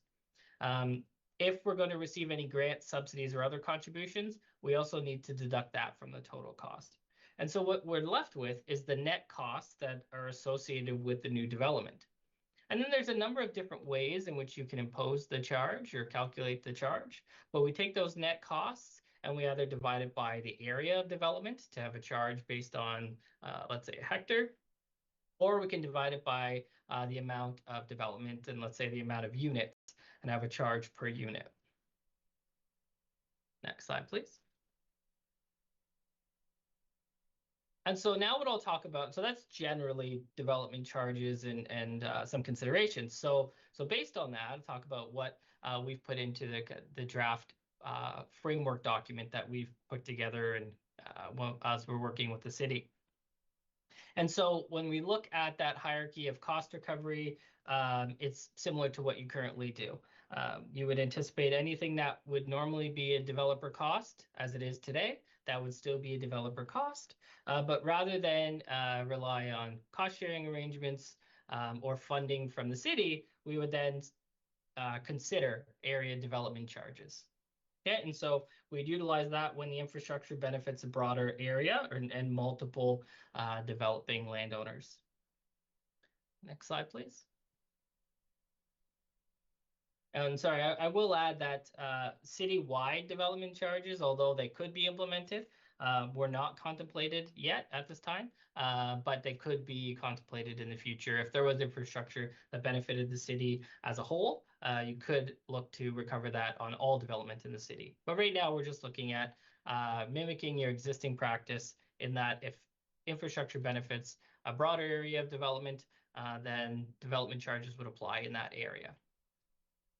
And so when we look at by service, how this would work, you'd take water, for example. What we have identified in the orange would be potentially recovered through development charges. And what's in the blue would be recovered as a direct developer cost. They would pay for that themselves as they normally would. So for example, if storage and pumping stations are being constructed to benefit a broader area, we could use development charges for that. If there are linear pipes that are external to development and they're benefiting multiple areas, again, we can take the cost of that pipe and spread it over those areas that benefit. And then what we've done is identified that for each of the different services, what potentially would be considered for an area development charge. Next slide, please. And perfect. So with respect to some of the policy considerations, how the charge would apply, I mentioned you can either impose the charge on an area basis or a per unit basis. And what we find is on a per unit basis is a bit simpler for the development community, especially when undertaking their pro forma analysis to understand if it's going to make sense. Having a per unit charge is beneficial. So looking at charges separate for single and semi-detached homes versus townhomes versus apartments. Any non-residential development that would benefit would pay based on their floor area. So there would be a per square foot or per square meter charge. For any bylaws that would pass, what tends to happen is you pass a bylaw today, and then you'll have that bylaw for a number of years. But as we know, construction costs tend to increase. And so there is a Statistics Canada construction price index, and the charge would index every year with that inflation. Next slide, please. In terms of the timing of collection, so these charges would be imposed and collected at the time of building permit issuance, so prior to building permit issuance. But council would have the ability to enter into agreements with a developing landowner to pay the charge either before or after it would otherwise be payable. So you do have that flexibility in the legislation.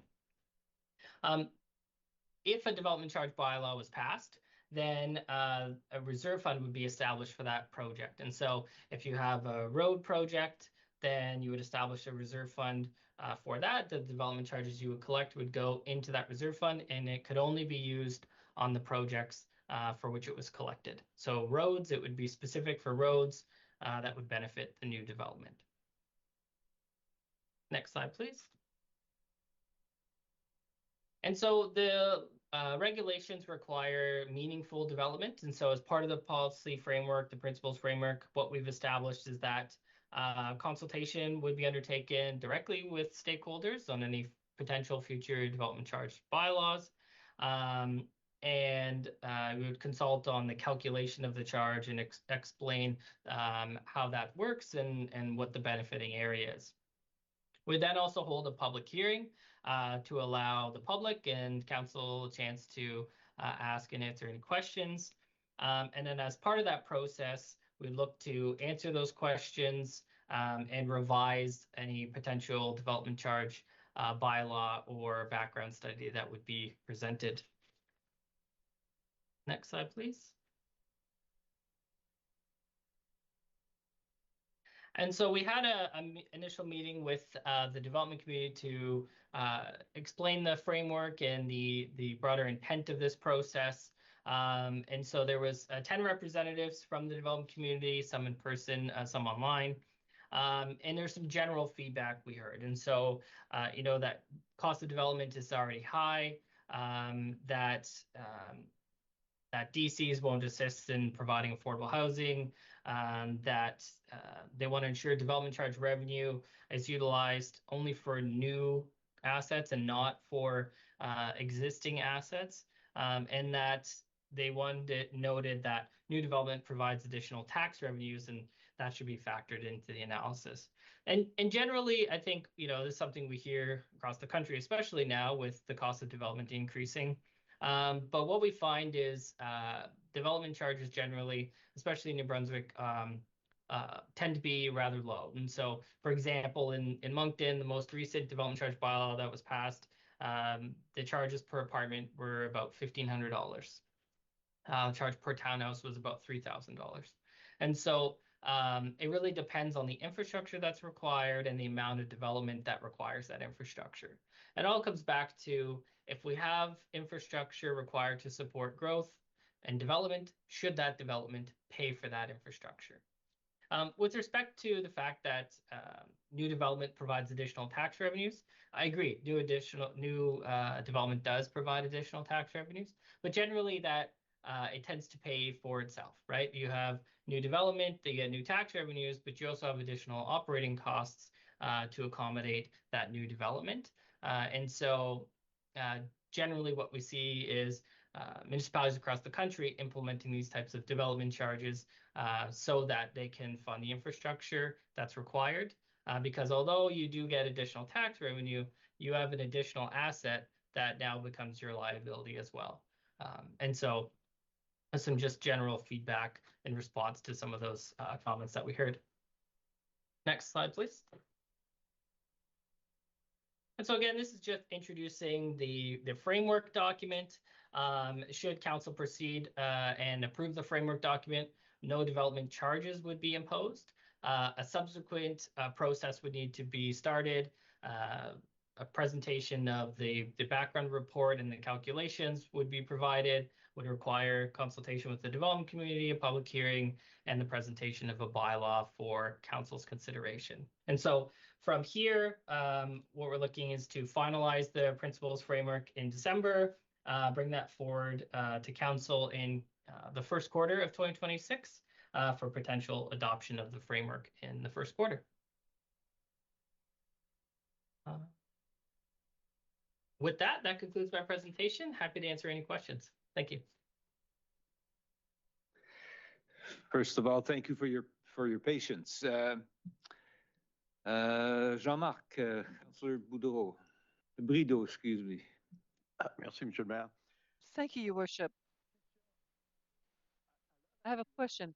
At the current time, we don't have these development charges or for developers or individuals who want to develop their lands or their property. We don't have these charges currently. Not the way it's written in this draft. However, there are ways for the city to recover costs. We have the bylaw on subdivisions. There are conditions which allow us to recover costs. If the city built a road and put in water and sewage and developers profit from that, we can recover some of those costs. But it's not as set down as the way it is here.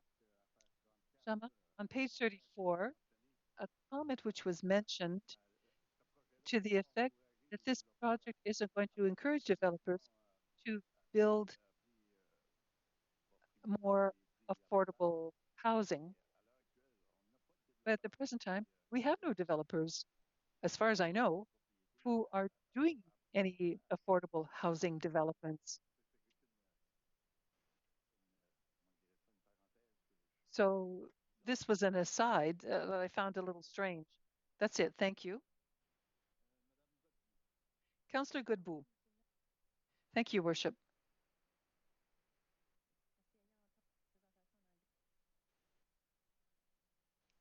I'm sorry, her microphone was cutting out.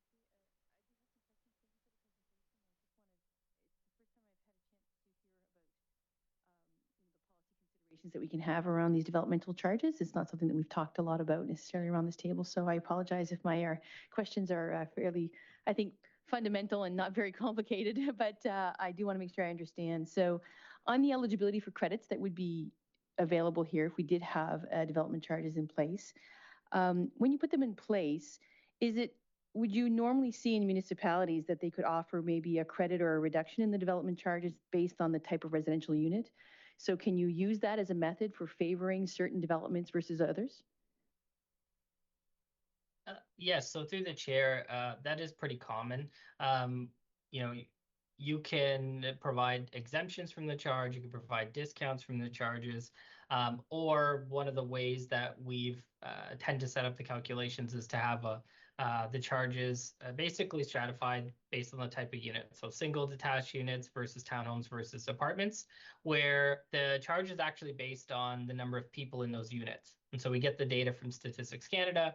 There's typically less people in apartments, so their charge is lower, a little bit more people in townhomes, so their charge is a bit higher, and then the single and semi-detached homes tend to pay a higher charge. So you can stratify it based on the number of people in the units, or on top of that, you can have, let's say, exemptions or discounts for affordable housing and things like that. I kind of distinguish that for myself as one being kind of the eligibility of the credit versus the methods of how you calculate the credit or how much the amount might be. Is that it? You have different ways of doing it. Okay. If you're developing and you're midway through your development and it changes, are there usually in these bylaws or in these development charges an ability to have your development charge revisited at that point? And I say that from a planning perspective, if the city thinks that, development is going to be doing one thing and we engage certain costs, but then halfway through the development charge isn't going to be as much as we thought because their plan changes, what happens, what's the flexibility and how that works out? I don't know if my question is clear here, but I'm just trying to understand from a planning perspective, when things go wrong, how does it go wrong and how do you fix it? Yeah, so through the chair, what we start out with is the amount of development that's anticipated, right? And we take the cost that associated with the new development divided by the amount of the development. if that amount of development changes, and it's never going to be perfect, right? At the time, we know the infrastructure is needed. Some assumptions are used to determine, the size of the pipe that's required, et cetera. And so you have the ability to update these charges if you want to revisit the bylaw annually or every 2 years or 3 years to make sure that everything's in line. But if we undertake the calculation today, and then let's say less development occurs than we anticipated, there'd be overall a deficit in the reserve fund, which we would then need to figure out how to fund that. So if we need to add some additional tax funding to fund that deficit.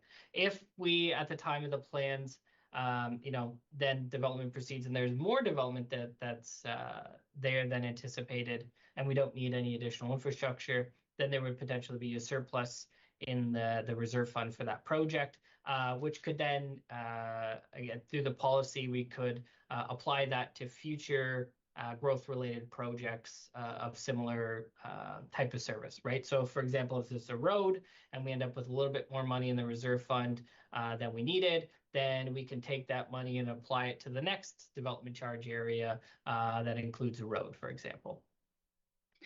So my last question would be, when you've seen cities implement these types of development charges for the first time, what are some of the growing pains that you see or the obstacles that they run across? And do you have any advice to give us on that? Sure, through the chair. I think implementing these for the first time, it's more so on the actual implementation, the day-to-day staff, and creating a process so that the development community is aware that when they come in to get their building permit, they need to pay a charge before they get their building permit. And so generally, I think providing as much notice as possible. We're going to you would engage the development community as part of the process, ensure that you provide information to the general public. You would potentially incorporate some language about development charges into the application process for subdivisions. So as developers come in for a new subdivision applications, there can be some language in there that explains that development charges potentially could apply, so that you can essentially get ahead of some of those questions that might occur as developers come forward to pull their building permits. Merci, Monsieur le Maire. Une dernière question, c'est peut-être plus pour les employés aussi. Thank you. My last question is for staff. People, these ideas, they've been spoken with the local developers, but I just want to make sure that they've been discussed. It's not a surprise. For example, at the developers meeting, the example of Dieppe Boulevard came up. And so this is the project that got a little boost because of this. So it's not a surprise, especially in around that area. Thank you, Your Worship. Thank you. Councillor Lantang. Thank you, Your Worship. Two quick questions, easy ones. They're simple too. First of all, this is addressed specifically to developers. Is that right? Yes, because they are going to be building housing. And where exactly are we heading with this?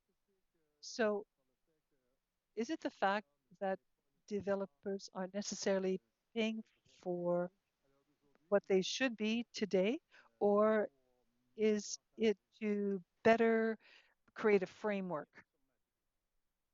A little bit of both, a little bit of both, yes. If I come back to the Dieppe Boulevard example, because we need to acquire some land. We need the infrastructure, but the cost for land and infrastructure, well, now we have something that we can easily calculate. In the past, it might not have been transferred onto the developer. These costs, I mean, for some, yes, but it's been a long time since we had tools with our bylaws. But in this framework, this type of framework, we haven't had this. We're being much more specific here. So there was some interpretation, for the subdivision bylaw, but this is going to make things much more clear. And this policy, is it used in many of the big cities, or is this relatively new? It's relatively new. As far as I know, Moncton is the only city in New Brunswick. I'm not sure if Halifax uses this method. In my discussions with Daryl, I think that it's more used in Ontario and in Western Canada. I don't think they have it in Quebec.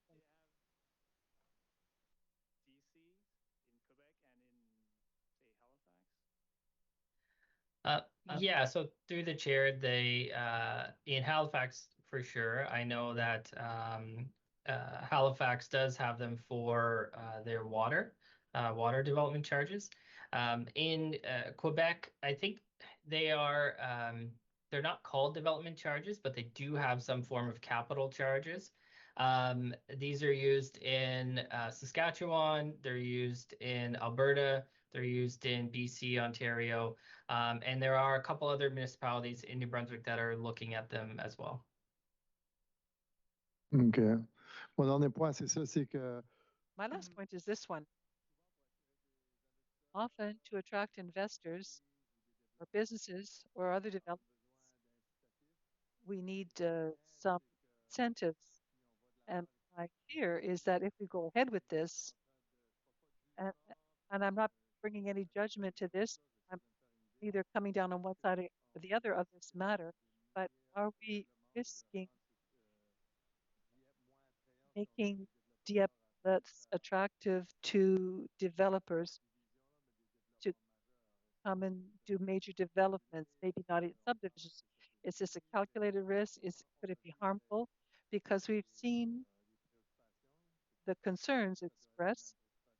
I'm sure it's the same concerns for all promoters. And so to what extent do we risk slowing down development? That's a good question. I'm talking about risk, but also the opportunity that the city could be a major actor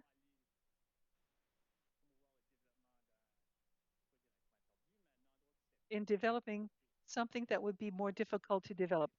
For example, if you have to cross a stream and you need a big pipe or some kind of bridge, developers might not want to get involved in that or invest in all the costs by themselves to put the waterways in or the bridge in. But if we want to install this infrastructure and then see what's happening on the other side, if there are many owners who are going to benefit from it, then the costs are shared. So there's the advantage for some developers. And the city, and it doesn't often happen that it builds new streets. Sure, it happens from time to time. But with the Dieppe Boulevard, once again, to come back to that example, if the city wants to build Dieppe Boulevard, it gets financed. And now the costs, because of the financing, are less costly for those who are benefiting from it around there. So what we're seeing is not that we want to develop and start building streets everywhere. If there's a demand for it, we can look at it. And with this tool, we could consider it much more seriously. I know that you internally are going to, build streets willy-nilly. My concern is if it was going to harm development and the developers, but that's okay. That's something that we can certainly reflect on. Thank you very much. Thank you. If I may add something, we have another part of the answer. Once we look at the development of new areas, we say that it's not the current citizens who have to take on the expenses. If it's a new development, then those who were previously in Dieppe have already paid for the services and infrastructure building. So in a new development, it's being paid for by the people who will be living there in the future. So that's the principle for this development charge. And sometimes some developers, there are developments that happen, and the first developer has to put in a lot. And the past, some people benefited from that investment. They didn't have to share in those costs. And so from their concerns, there could be some advantages for developers. Now they can be sharing much more fairly because of the numbers that they're going to be developing. And then the bill is shared amongst all stakeholders who are going to benefit from this new infrastructure. So this infrastructure is much more balanced, will will allow people to pay for what is being, who are going to be using it, and people who are going to be living there. Thank you. Mr. Councillor Gadet. Thank you, Your Worship. I have a question. I don't know if we could put a figure in for the developer. What would it represent approximately? What percentage would it represent? Have that calculation been done yet? We're not there yet. We could put a number. Daryl? Well, Daryl had examples from Moncton per residence. 503,000, I think he said. So it's going to be based on the final bill.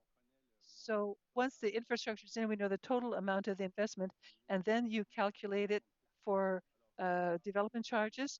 So it's per unit, if it's per acre, the formula is going to determine what the charge is. But at the end, once the investment is all in, and we know the exact figure for the development charge. And then it depends, what do we put in? Are there wetlands? Are there other factors that need to be taken into consideration? That will determine the cost of the infrastructure. So there could be advantages and disadvantages depending on the area. Quite right. But the costs are there for investments that must be done.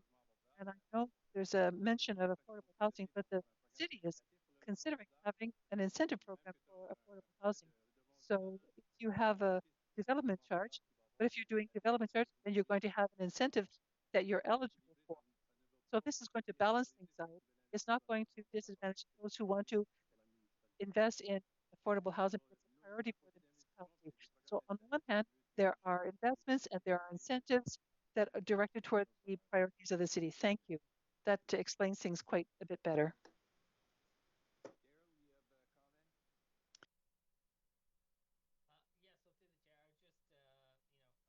The example I used in Moncton, where the townhouse was about $3,000 for the development charge for the townhouse.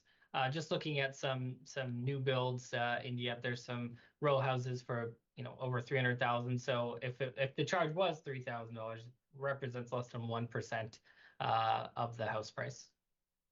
Just to give you the order of magnitude. So I think that helps everybody to understand. Je vois pas d'autres questions. I don't see any other questions, so.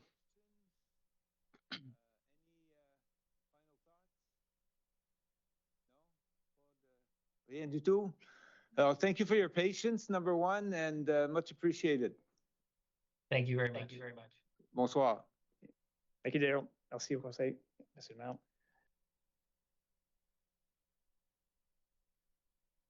Alors, la prochaine présentation, on est rendu à l'item 5. And we're at item 5, urban growth strategy. We're going to be talking about urban growth strategy here.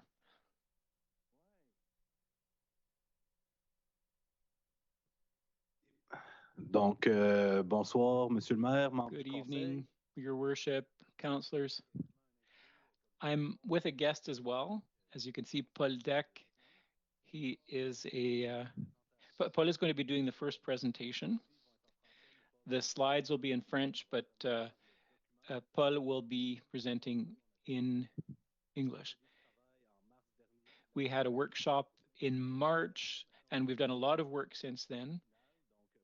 It's so Paul will be able to present the work that's been done since that workshop.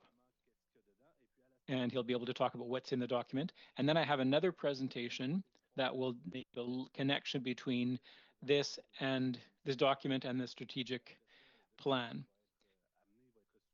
And then the document will be submitted to council at the next meeting for approval. And then it'll be in your hands. So on that note, I will leave Paul, I will give Paul the floor for the first presentation.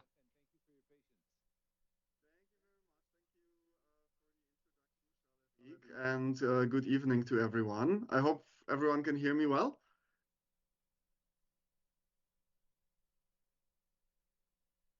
Okay.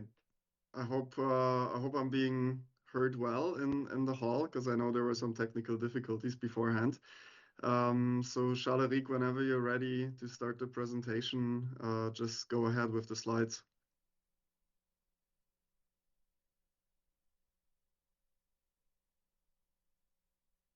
Perfect. Okay. I'm not hearing anyone in the room, but I hope you're hearing me well. So today I would like to present to you the summary of the last 1.5 years of work on the urban growth strategy. It was a very considerable project for us, and I think it will be a very, very important document for you going forward. So let's just review quickly what I'll be presenting about. First, I'll just talk a little bit about how to build growth scenarios, what the methodology was behind them, and how we arrived at a recommended growth scenario. Then I will explain how this recommended growth scenario was broken down into fact sheets for each of the 18 sectors of the city. And finally, speak a little bit to the implementation section of the growth strategy. Next slide. So when getting started on projecting growth patterns for the city of Dieppe, of course, first of all, we needed to determine what exactly will population growth likely look like in the future. So our project partners from Turner Drake, who specialized on socioeconomic and demographic data analysis, prepared this growth projection of the population for the city for the next 30 years. Or technically, they started off with at the base of the census 2021, which is the last available census data, and projected from there. And on the table from the bottom, you see not the total population of Dieppe, but rather the increase at each of these census intervals as compared to the base year of 2021. And as you can see here, even in the medium growth scenario, by 2056, if current trends more or less prevail, we see a population growth of 38,950. That's just the growth until 2056. So that with the current population of Dieppe being around 34,500, this already in the medium growth scenario means more than a second Dieppe over the next 30 years. In the high growth scenario, that number is even higher. We would see a growth of over 50,000 additional residents being added to the city. Now that may sound as a lot, but actually when we compare the trends from this base scenario in 2021 to what we're seeing today, the current numbers, the latest available in 2024, are already above the strong growth projections. So therefore, you will see in the growth scenarios, we focused on the mid and the high growth projections because the low one even seems very unlikely at this point.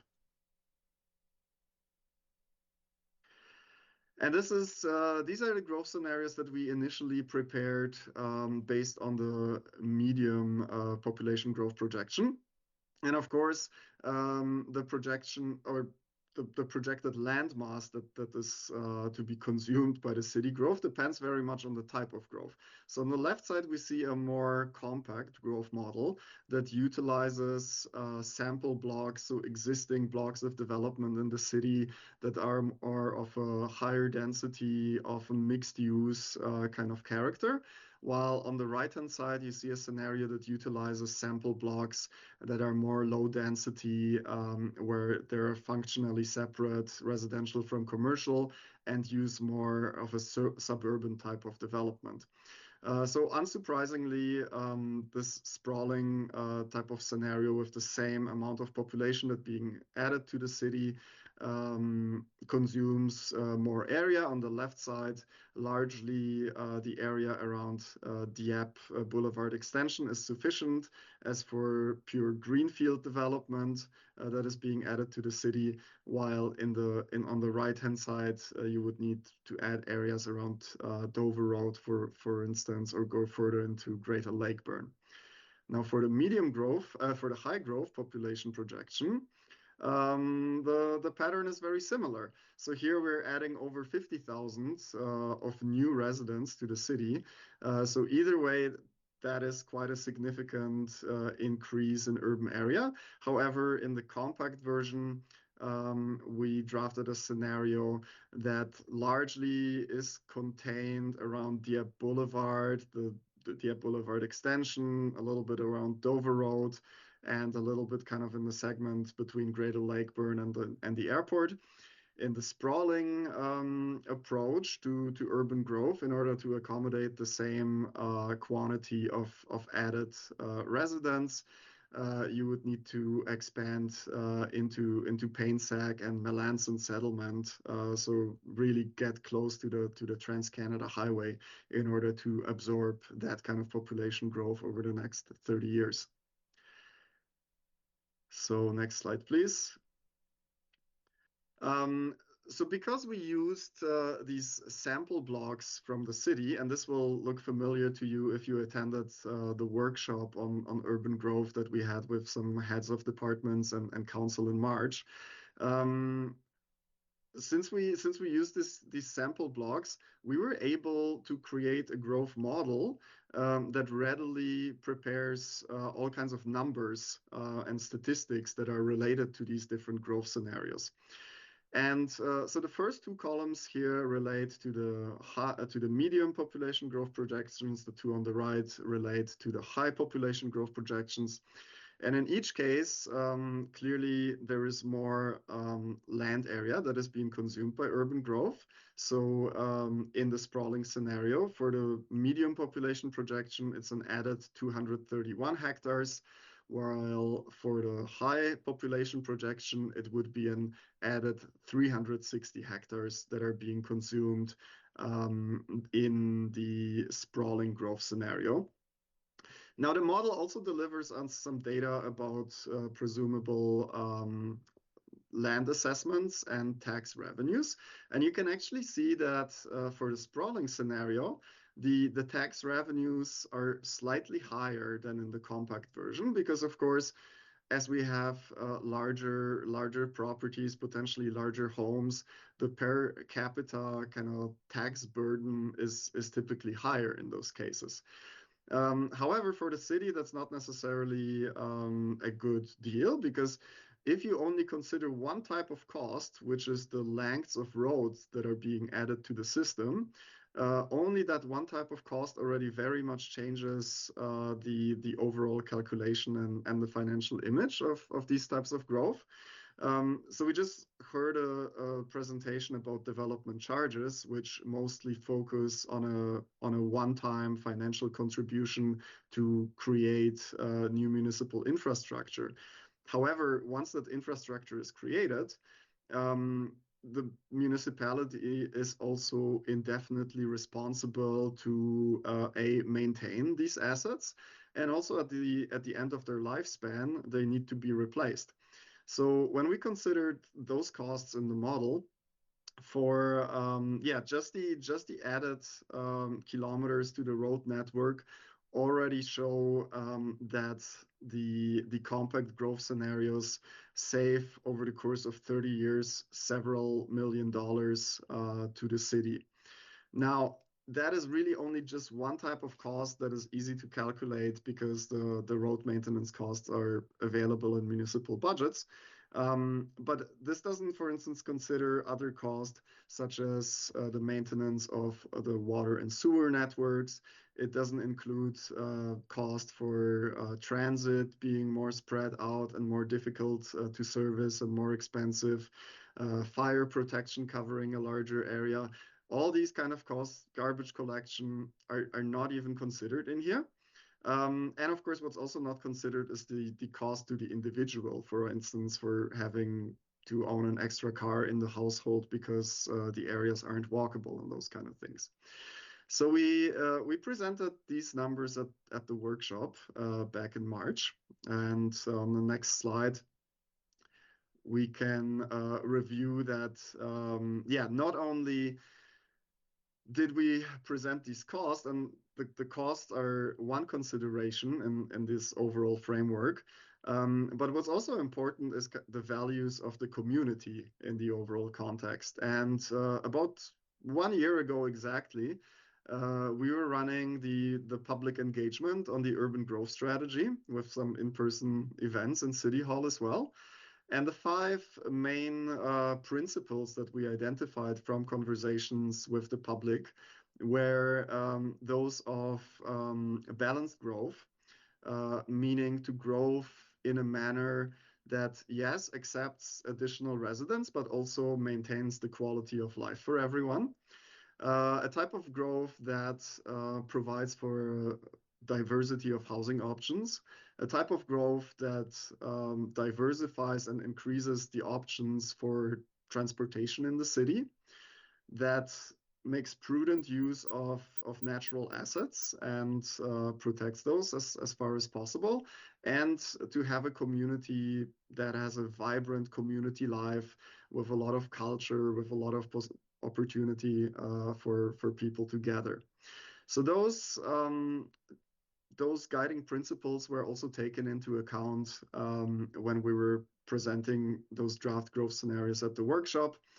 And on the next slide, you can see some pictures from that workshop when we all got together back in March to start off with a little crafting exercise where you all had the opportunity of gaining some experience by spreading out some of the population growth on a map using our sample blocks.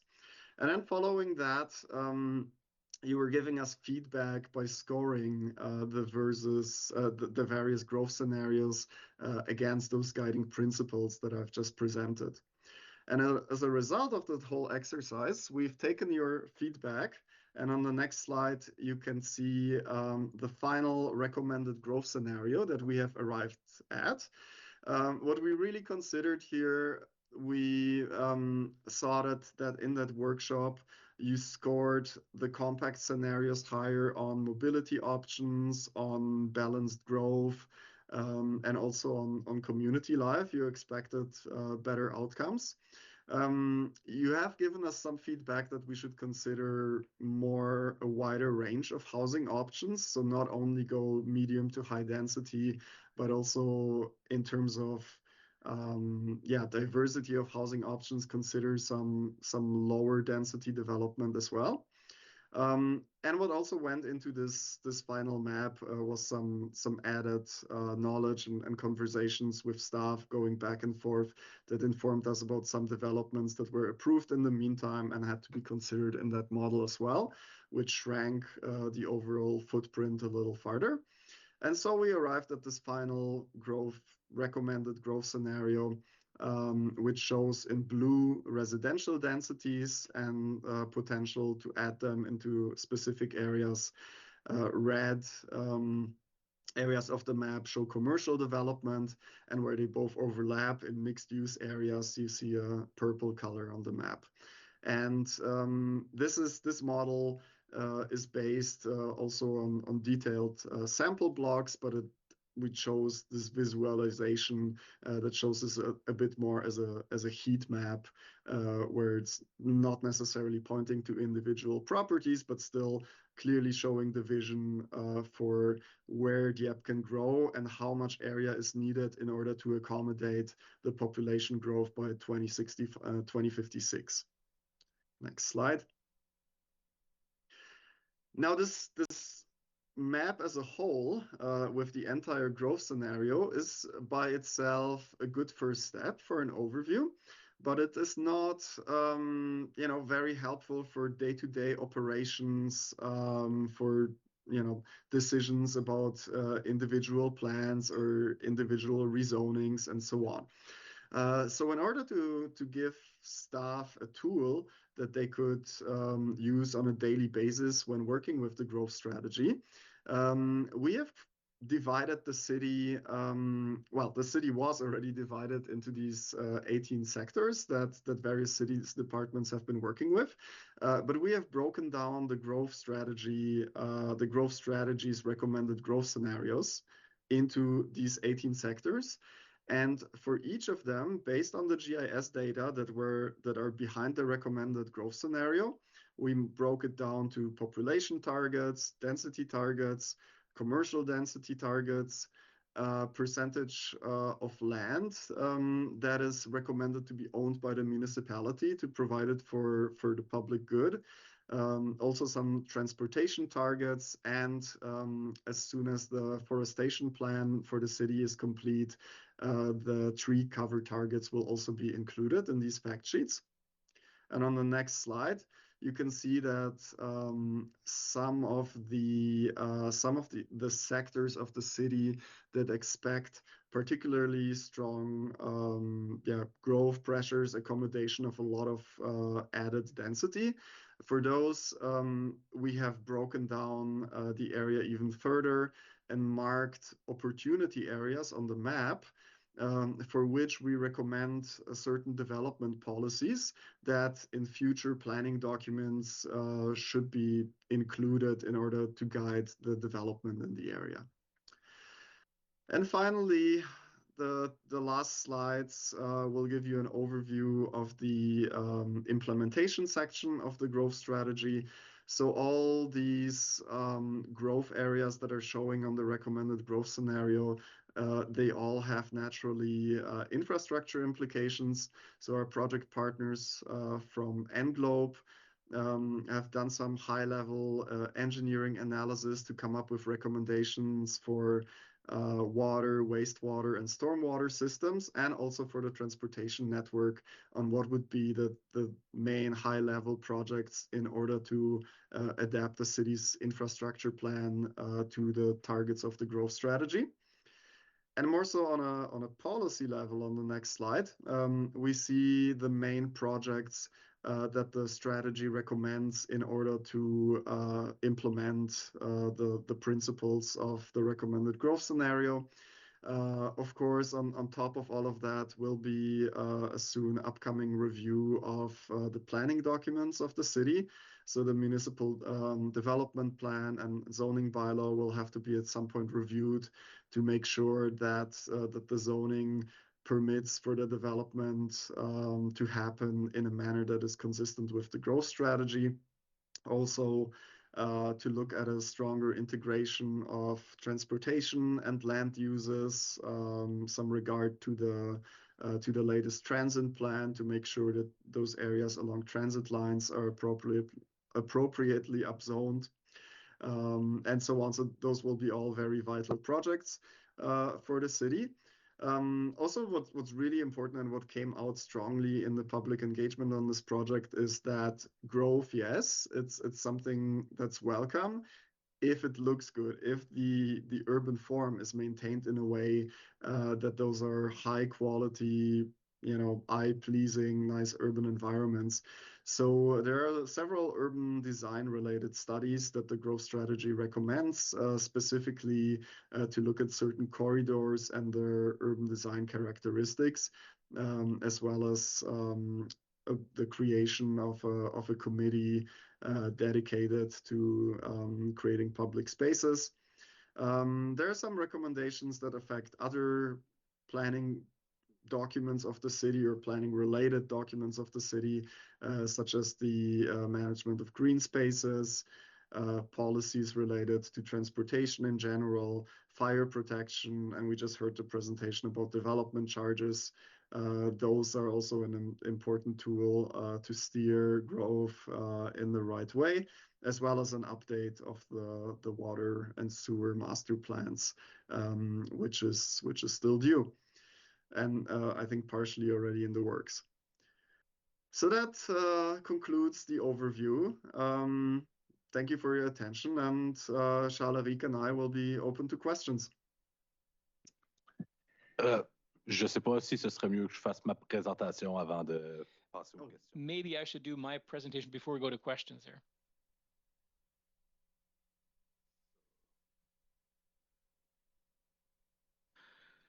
Voilà, donc maintenant que Paul a fait un peu l'introduction Right, sur so now that Paul has introduced what's in the growth strategy, I'm going to be talking about the link that we can do between that document and the strategy plan and the importance that it has for the municipality. So the growth that we've been talking about, these are big figures. They're likely figures, probable figures. We don't know if it's going to take until 2056 to reach these numbers, but we want to be ready. So that's the idea here. So for the planning department, what does the growth strategy mean? We are covered by the Community Planning Act.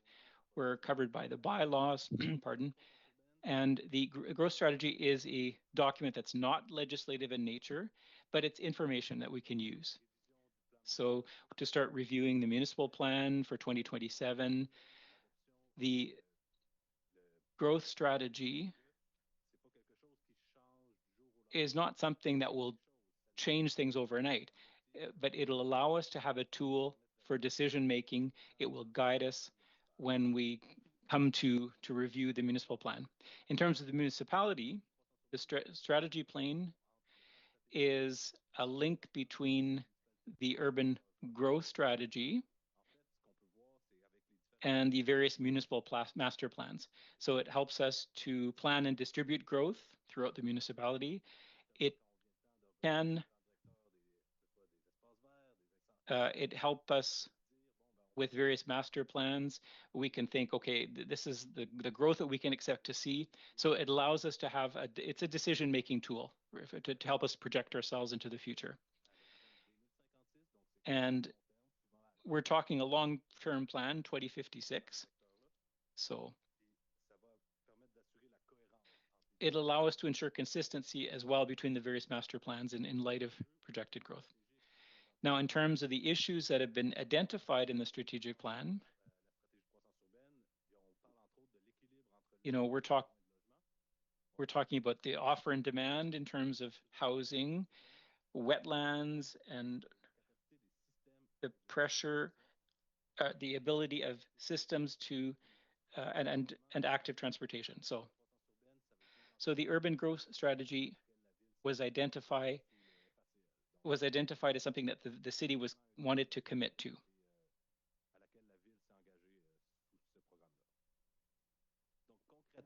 So in concrete terms,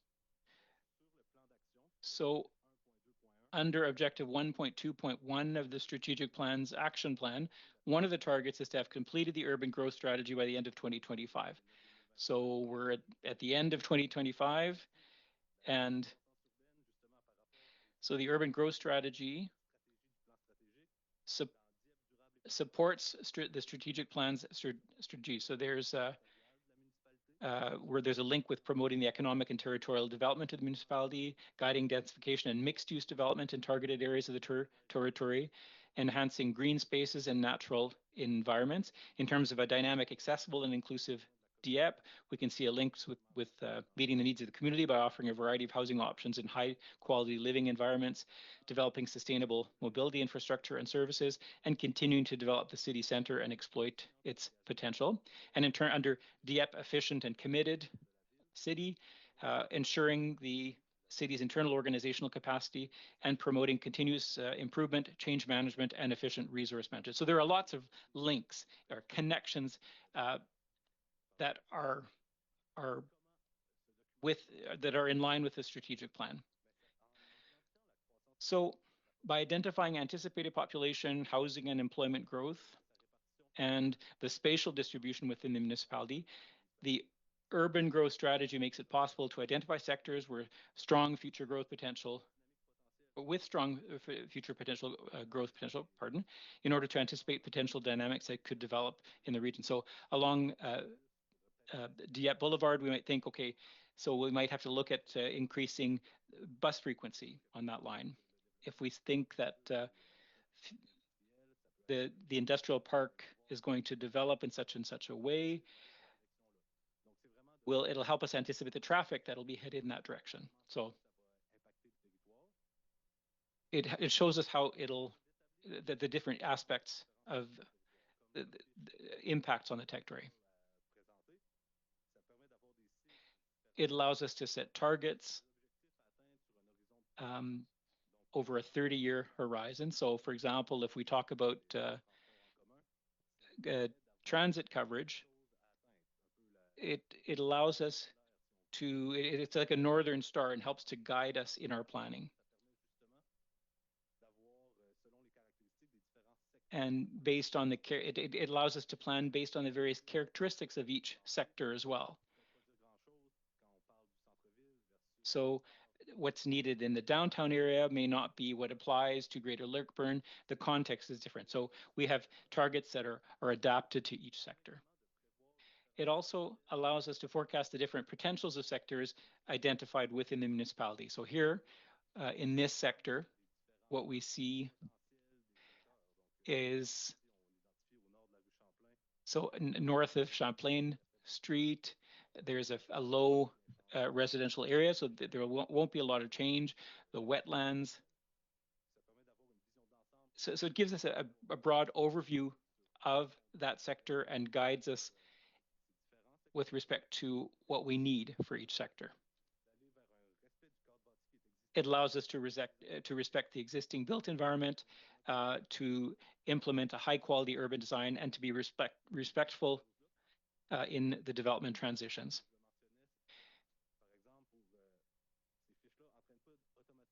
So these changes don't necessarily mean zoning changes. By approving the strategic growth plan, it doesn't oblige us to make changes. These are, it's not an automatic, it doesn't say that we have to necessarily accept changes. So it also allows us to adopt a sound urban perimeter management. It allows us, by understanding what sectors are able to accommodate this growth, we can plan better. It allows us to understand the future needs generated by growth. So, for example, as I said, if we see that there's going to be more growth in the Boulevard Dieppe sector, Dieppe Boulevard sector, pardon, it allows us to guide the updating of master plans, as I mentioned, by the various departments by presenting the growth prospects of the different sectors of the city. It allows us to establish a vision and priorities for the revision of the municipal development plan. As Paul mentioned, there are recommendations in terms of different development policies. So in some areas, we might want to do further studies.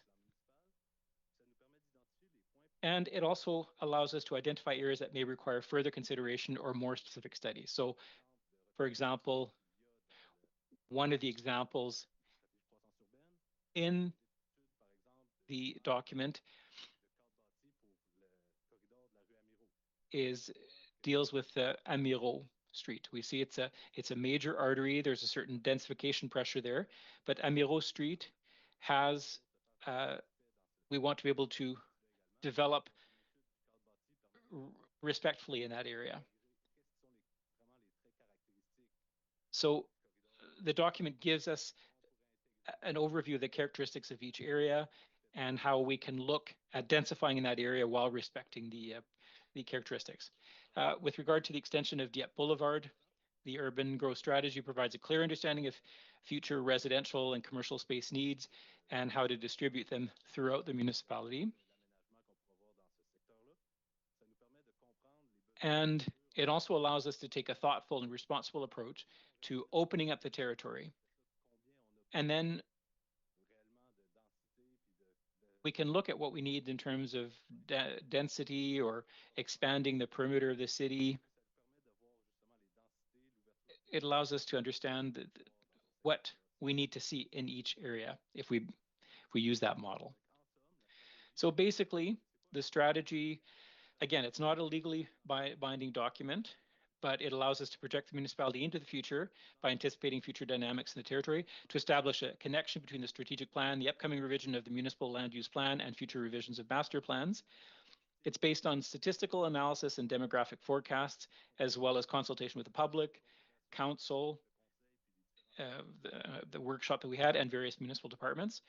It divides the municipality into sectors, 18 sectors, to facilitate monitoring through performance indicators and development areas. And it enables the establishment of an informed vision for the secondary plan concerning the extension of Dieppe Boulevard and other potential future secondary plans. And it gives us recommendations for future land use planning as well. So if we think of, and again, if we approve the plan, it doesn't mean that we're going to implement everything,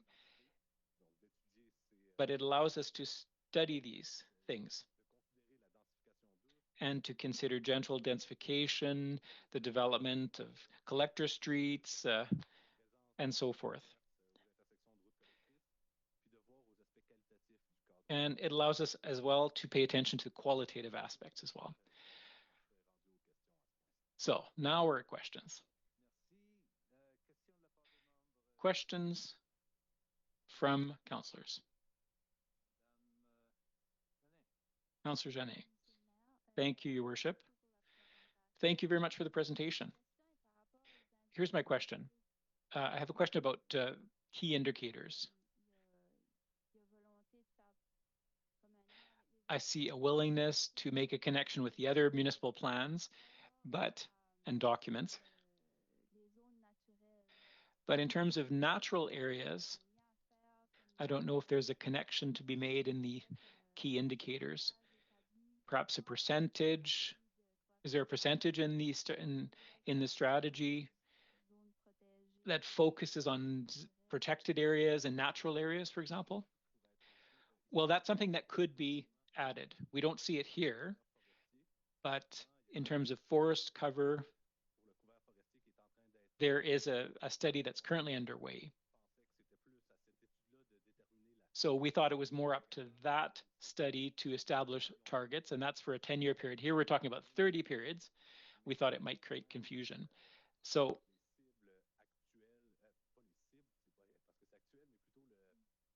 le couvert forestier actuel dans les différents secteurs. You know, we describe what the current forestry cover is.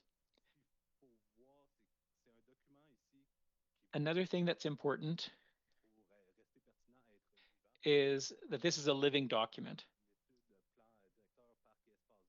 So if there's a green and a green spaces and parks document, we could use the same sectors to establish targets, and that information could be added to the strategy, to the growth strategy. So this is a basic document, but the other master plans, if you will, could go and get information from the strategy plan, and then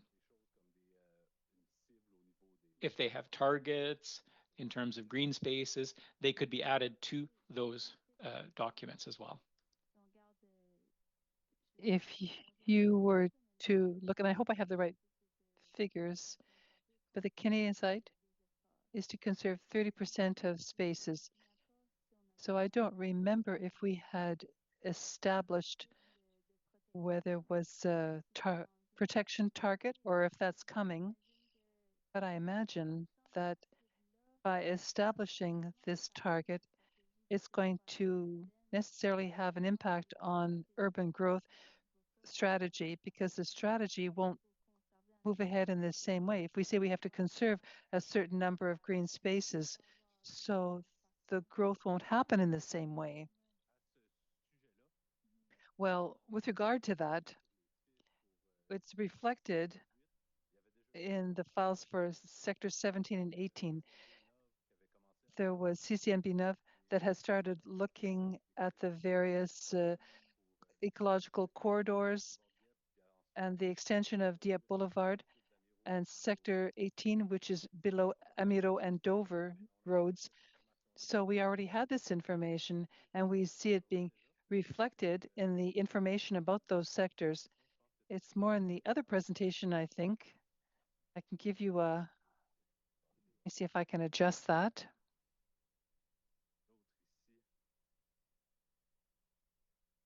Par exemple, ici, on peut voir. So for example, here, you can see the green here, which corresponds to a notion of conservation, which is already taken into account for these areas. And once again, this study is in sectors 17 and 18. But after that, I don't want to speak for other services, but this might be done for all of the municipality. So it's something that could be added to the information which we already have in the urban growth strategy. Thank you. Thank you, Councillor Godbout. Thank you, Your Worship. There's a lot of information here. Thank you. We'll try and assimilate some of that this evening. When I look at the document, I have a comment first. I would have liked to see this reflected in the document. We mention it many times here in our growth strategy to ensure that we have the right transition between sectors. I don't see this reflected in this document. I'm sure you've taken into consideration some, but once I read the document, I don't see it. And I think it's something that we could improve for communication to say whether there is really how we transition from one sector to another when other things are involved. It would be clearer and should be a factor taken into consideration that I think people would like to see this and understand that it's been taken into consideration. I know you've taken into consideration, but citizens may not understand that, and we should ensure that they are able to find that in the growth plan. It's an opinion of mine, but I think we said this often around the table that transitions between things are important. It's not always something that we've done well in the past that we should do better in the future. When I read the document, I'm trying to think about something as I'm reading this document and how does it change life in Dieppe? I'm trying to humanize this document. I'm looking at it with a human perspective. How is it changing people's quality of life, the daily life of people? What will people's life looks like when we have a growth strategy like this? I may not need an answer this evening, but once we present it and pass it, I think it might be useful to have a discussion to say what kind of city it's going to give us. What can this strategy, growth strategy, make the city look like? And think for most ordinary people, an urban growth strategy doesn't tell them much. But what it looks like in our own lives with a growth plan like this, these are the elements that they will want to hear. And I think it would be useful for us to hear the vision of our urban planners. I know you're working very hard to ensure that we have an interesting quality of life and a good quality of life in Dieppe. But this doesn't come out of the document. That's okay, it's a growth plan. But when you communicate it to us, I'd be interested to know how you think it changes life in Dieppe and how it allows us to maintain things and what do we have to evolve? How are we going to live through this growth? Yes, Alexandre. I'm always interested to hear what you think about it. Yes. It's certainly going to change the way we perceive and how we work with our developers and how we develop. It's a way of thinking about things. So I'll let the experts talk about this. It's an excellent question. And I think the opportunity presents itself. It's a visionary document, as we mentioned earlier. It's a document which is in line with the strategic plan, but has a direct link to all the other master plans in the municipality. It's in the execution of the other master plans that we'll see how things become more specific and how operationally speaking or administratively speaking, we have discussions, we can have more discussions about how the various municipal services should be looking at and making this document come alive in the medium and long terms. What changes do we have to do in order to realize the vision which is established with the urban growth strategy? I think I've talked about this with my colleagues very often, and I presented this to council. There was a substantial change within the municipality in the last 50, 25 years. So what's happening with the municipality is that it's becoming more urban.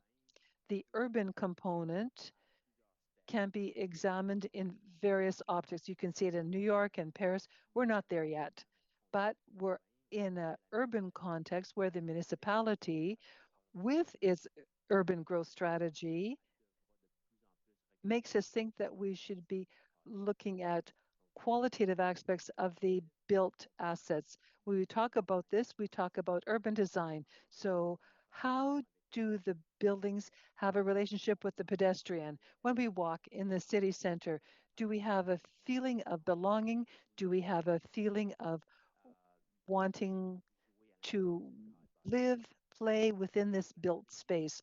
So the strategy is going to play an important role in providing these ways of recommending things as has been mentioned. So the work is not done. There are elements and there are studies that need to be undertaken and finished. The study of the urban design, corridor design. We talked about Amiro, but Chartersville is an example of a corridor, which is, so does it have the capacity to densify in some of the sectors of Chartersville Road? Maybe not all, but maybe there are some key areas, and it's through these studies that we will be able to determine various means of solution. The question of use is an important one because often we have an idea, or you hear of an idea, that we need to physically move ourselves in a car to go from the home if you want to go buy a loaf of bread or get a carton of milk.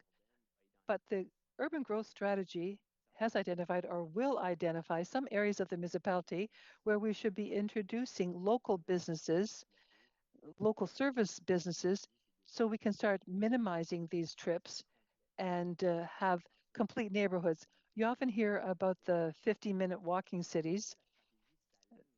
This strategy aligns with attempting to make our neighborhoods more dynamic by respecting the key elements that make these communities what they are as neighborhoods.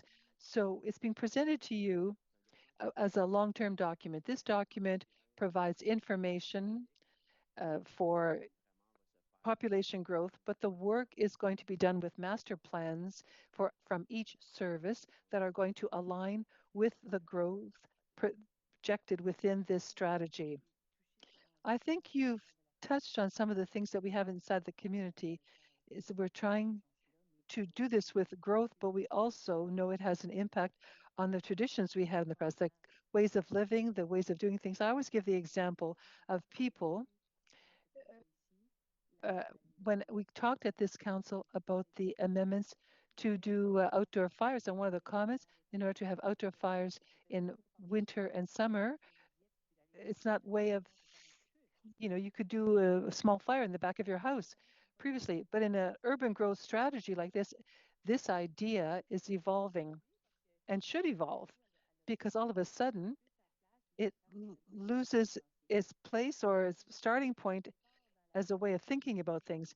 It's a way of moving away from how we live in Dieppe, and we're asking our residents to become involved and to have confidence that we can also build quite a similar quality of life by looking at urbanization. But I think we've used this example in order to see people, to have people see what this vision brings to them. I'm looking at things positively, and we had enough discussions to be able to visualize where this is going to bring us. But we have to bring the citizens along with us. It's difficult for them to see it through a document like this. So we have some communication work to do as we move along in studying this urban growth strategy, and it's a great document. We have a lot that we can do with it. Thank you. Councillor Turgeon-Roy. Thank you, Your Worship. I was going to say a few of the things that you have already said, but Alexandre, we often talk about the needs of the municipality, but we don't put the citizen in first place. So we make these things very technical. And I myself as a resident, but as an elected representative too, sometimes it's difficult for me because we're not there in the day-to-day work. I think it's going to take a communication strategy, a public relations strategy, just to explain this on the radio in the morning to our citizens. We live in the past in a certain way. They have an image of what Dieppe looked like, how it would look like 10 years ago, for example, but we cannot, the figures prove that we're not there anymore. We're moving towards something else. And so I think that this communications exercise, so thank you very much for this explanation. Thank you. I must say that I need to take the floor and not to go on and on for 45 minutes, but I'm going to try and shorten this. I'm very proud of the work done by those who have preceded us. When I look at the city of Dieppe, I can guarantee you that there are many people throughout New Brunswick, specifically, but even further away than that, who, and this is one of the reasons why our success means that you either move forward or you die. It's as simple as that. And there are examples everywhere throughout New Brunswick and also everywhere throughout our country where people lost their chance to continue to move forward as a community, because it's a community. We're not just talking about brick and mortar. We're talking about people.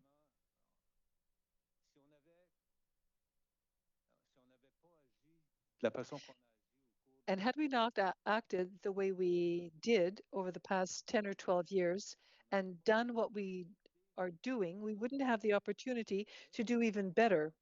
And I think that it's what affects us the most or touches us the most in the work, because it's not just bricks and mortar. I'm talking about our heart.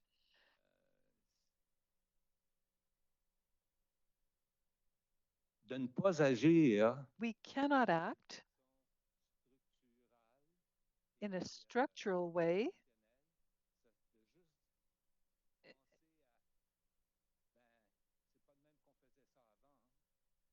just to say, look, this isn't how we did it in the past. That doesn't let us move forward. We have to think of our best practices and to see how we can continue to improve our community for the future. I always use the word community because it's a more humane or human way of expressing it. But for myself, as you know, I won't be here in a couple of months, but I'll be keeping an eye,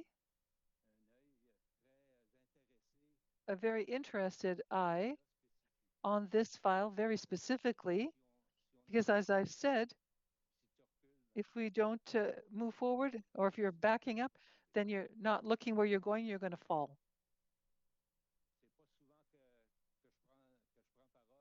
No, I don't often speak up, but we have an opportunity here, several opportunities in front of us. And I thank you for the work that you're doing right now. It's so important. And it's exactly what we need. So don't forget that. And I hope that municipal council, the next council that we get, will be smart enough to know what we're leaving them. Thank you. Anyone else? All right. Have a nice evening, everyone. Oh, there's another item. I know you want to end the meeting, but there's another item. Anything? Councillor Janet? No? Councillor Brideau? Councillor Thibodeau? 30 seconds? Okay, I don't believe her, but we'll give her the floor. I'm going to time you. The next CRPA meeting is November 27th. Is that it? All right, thank you to the consultants.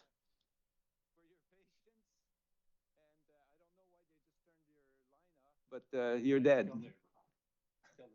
Okay, thank you. Thank you, everyone. Have a good night. All right, good night.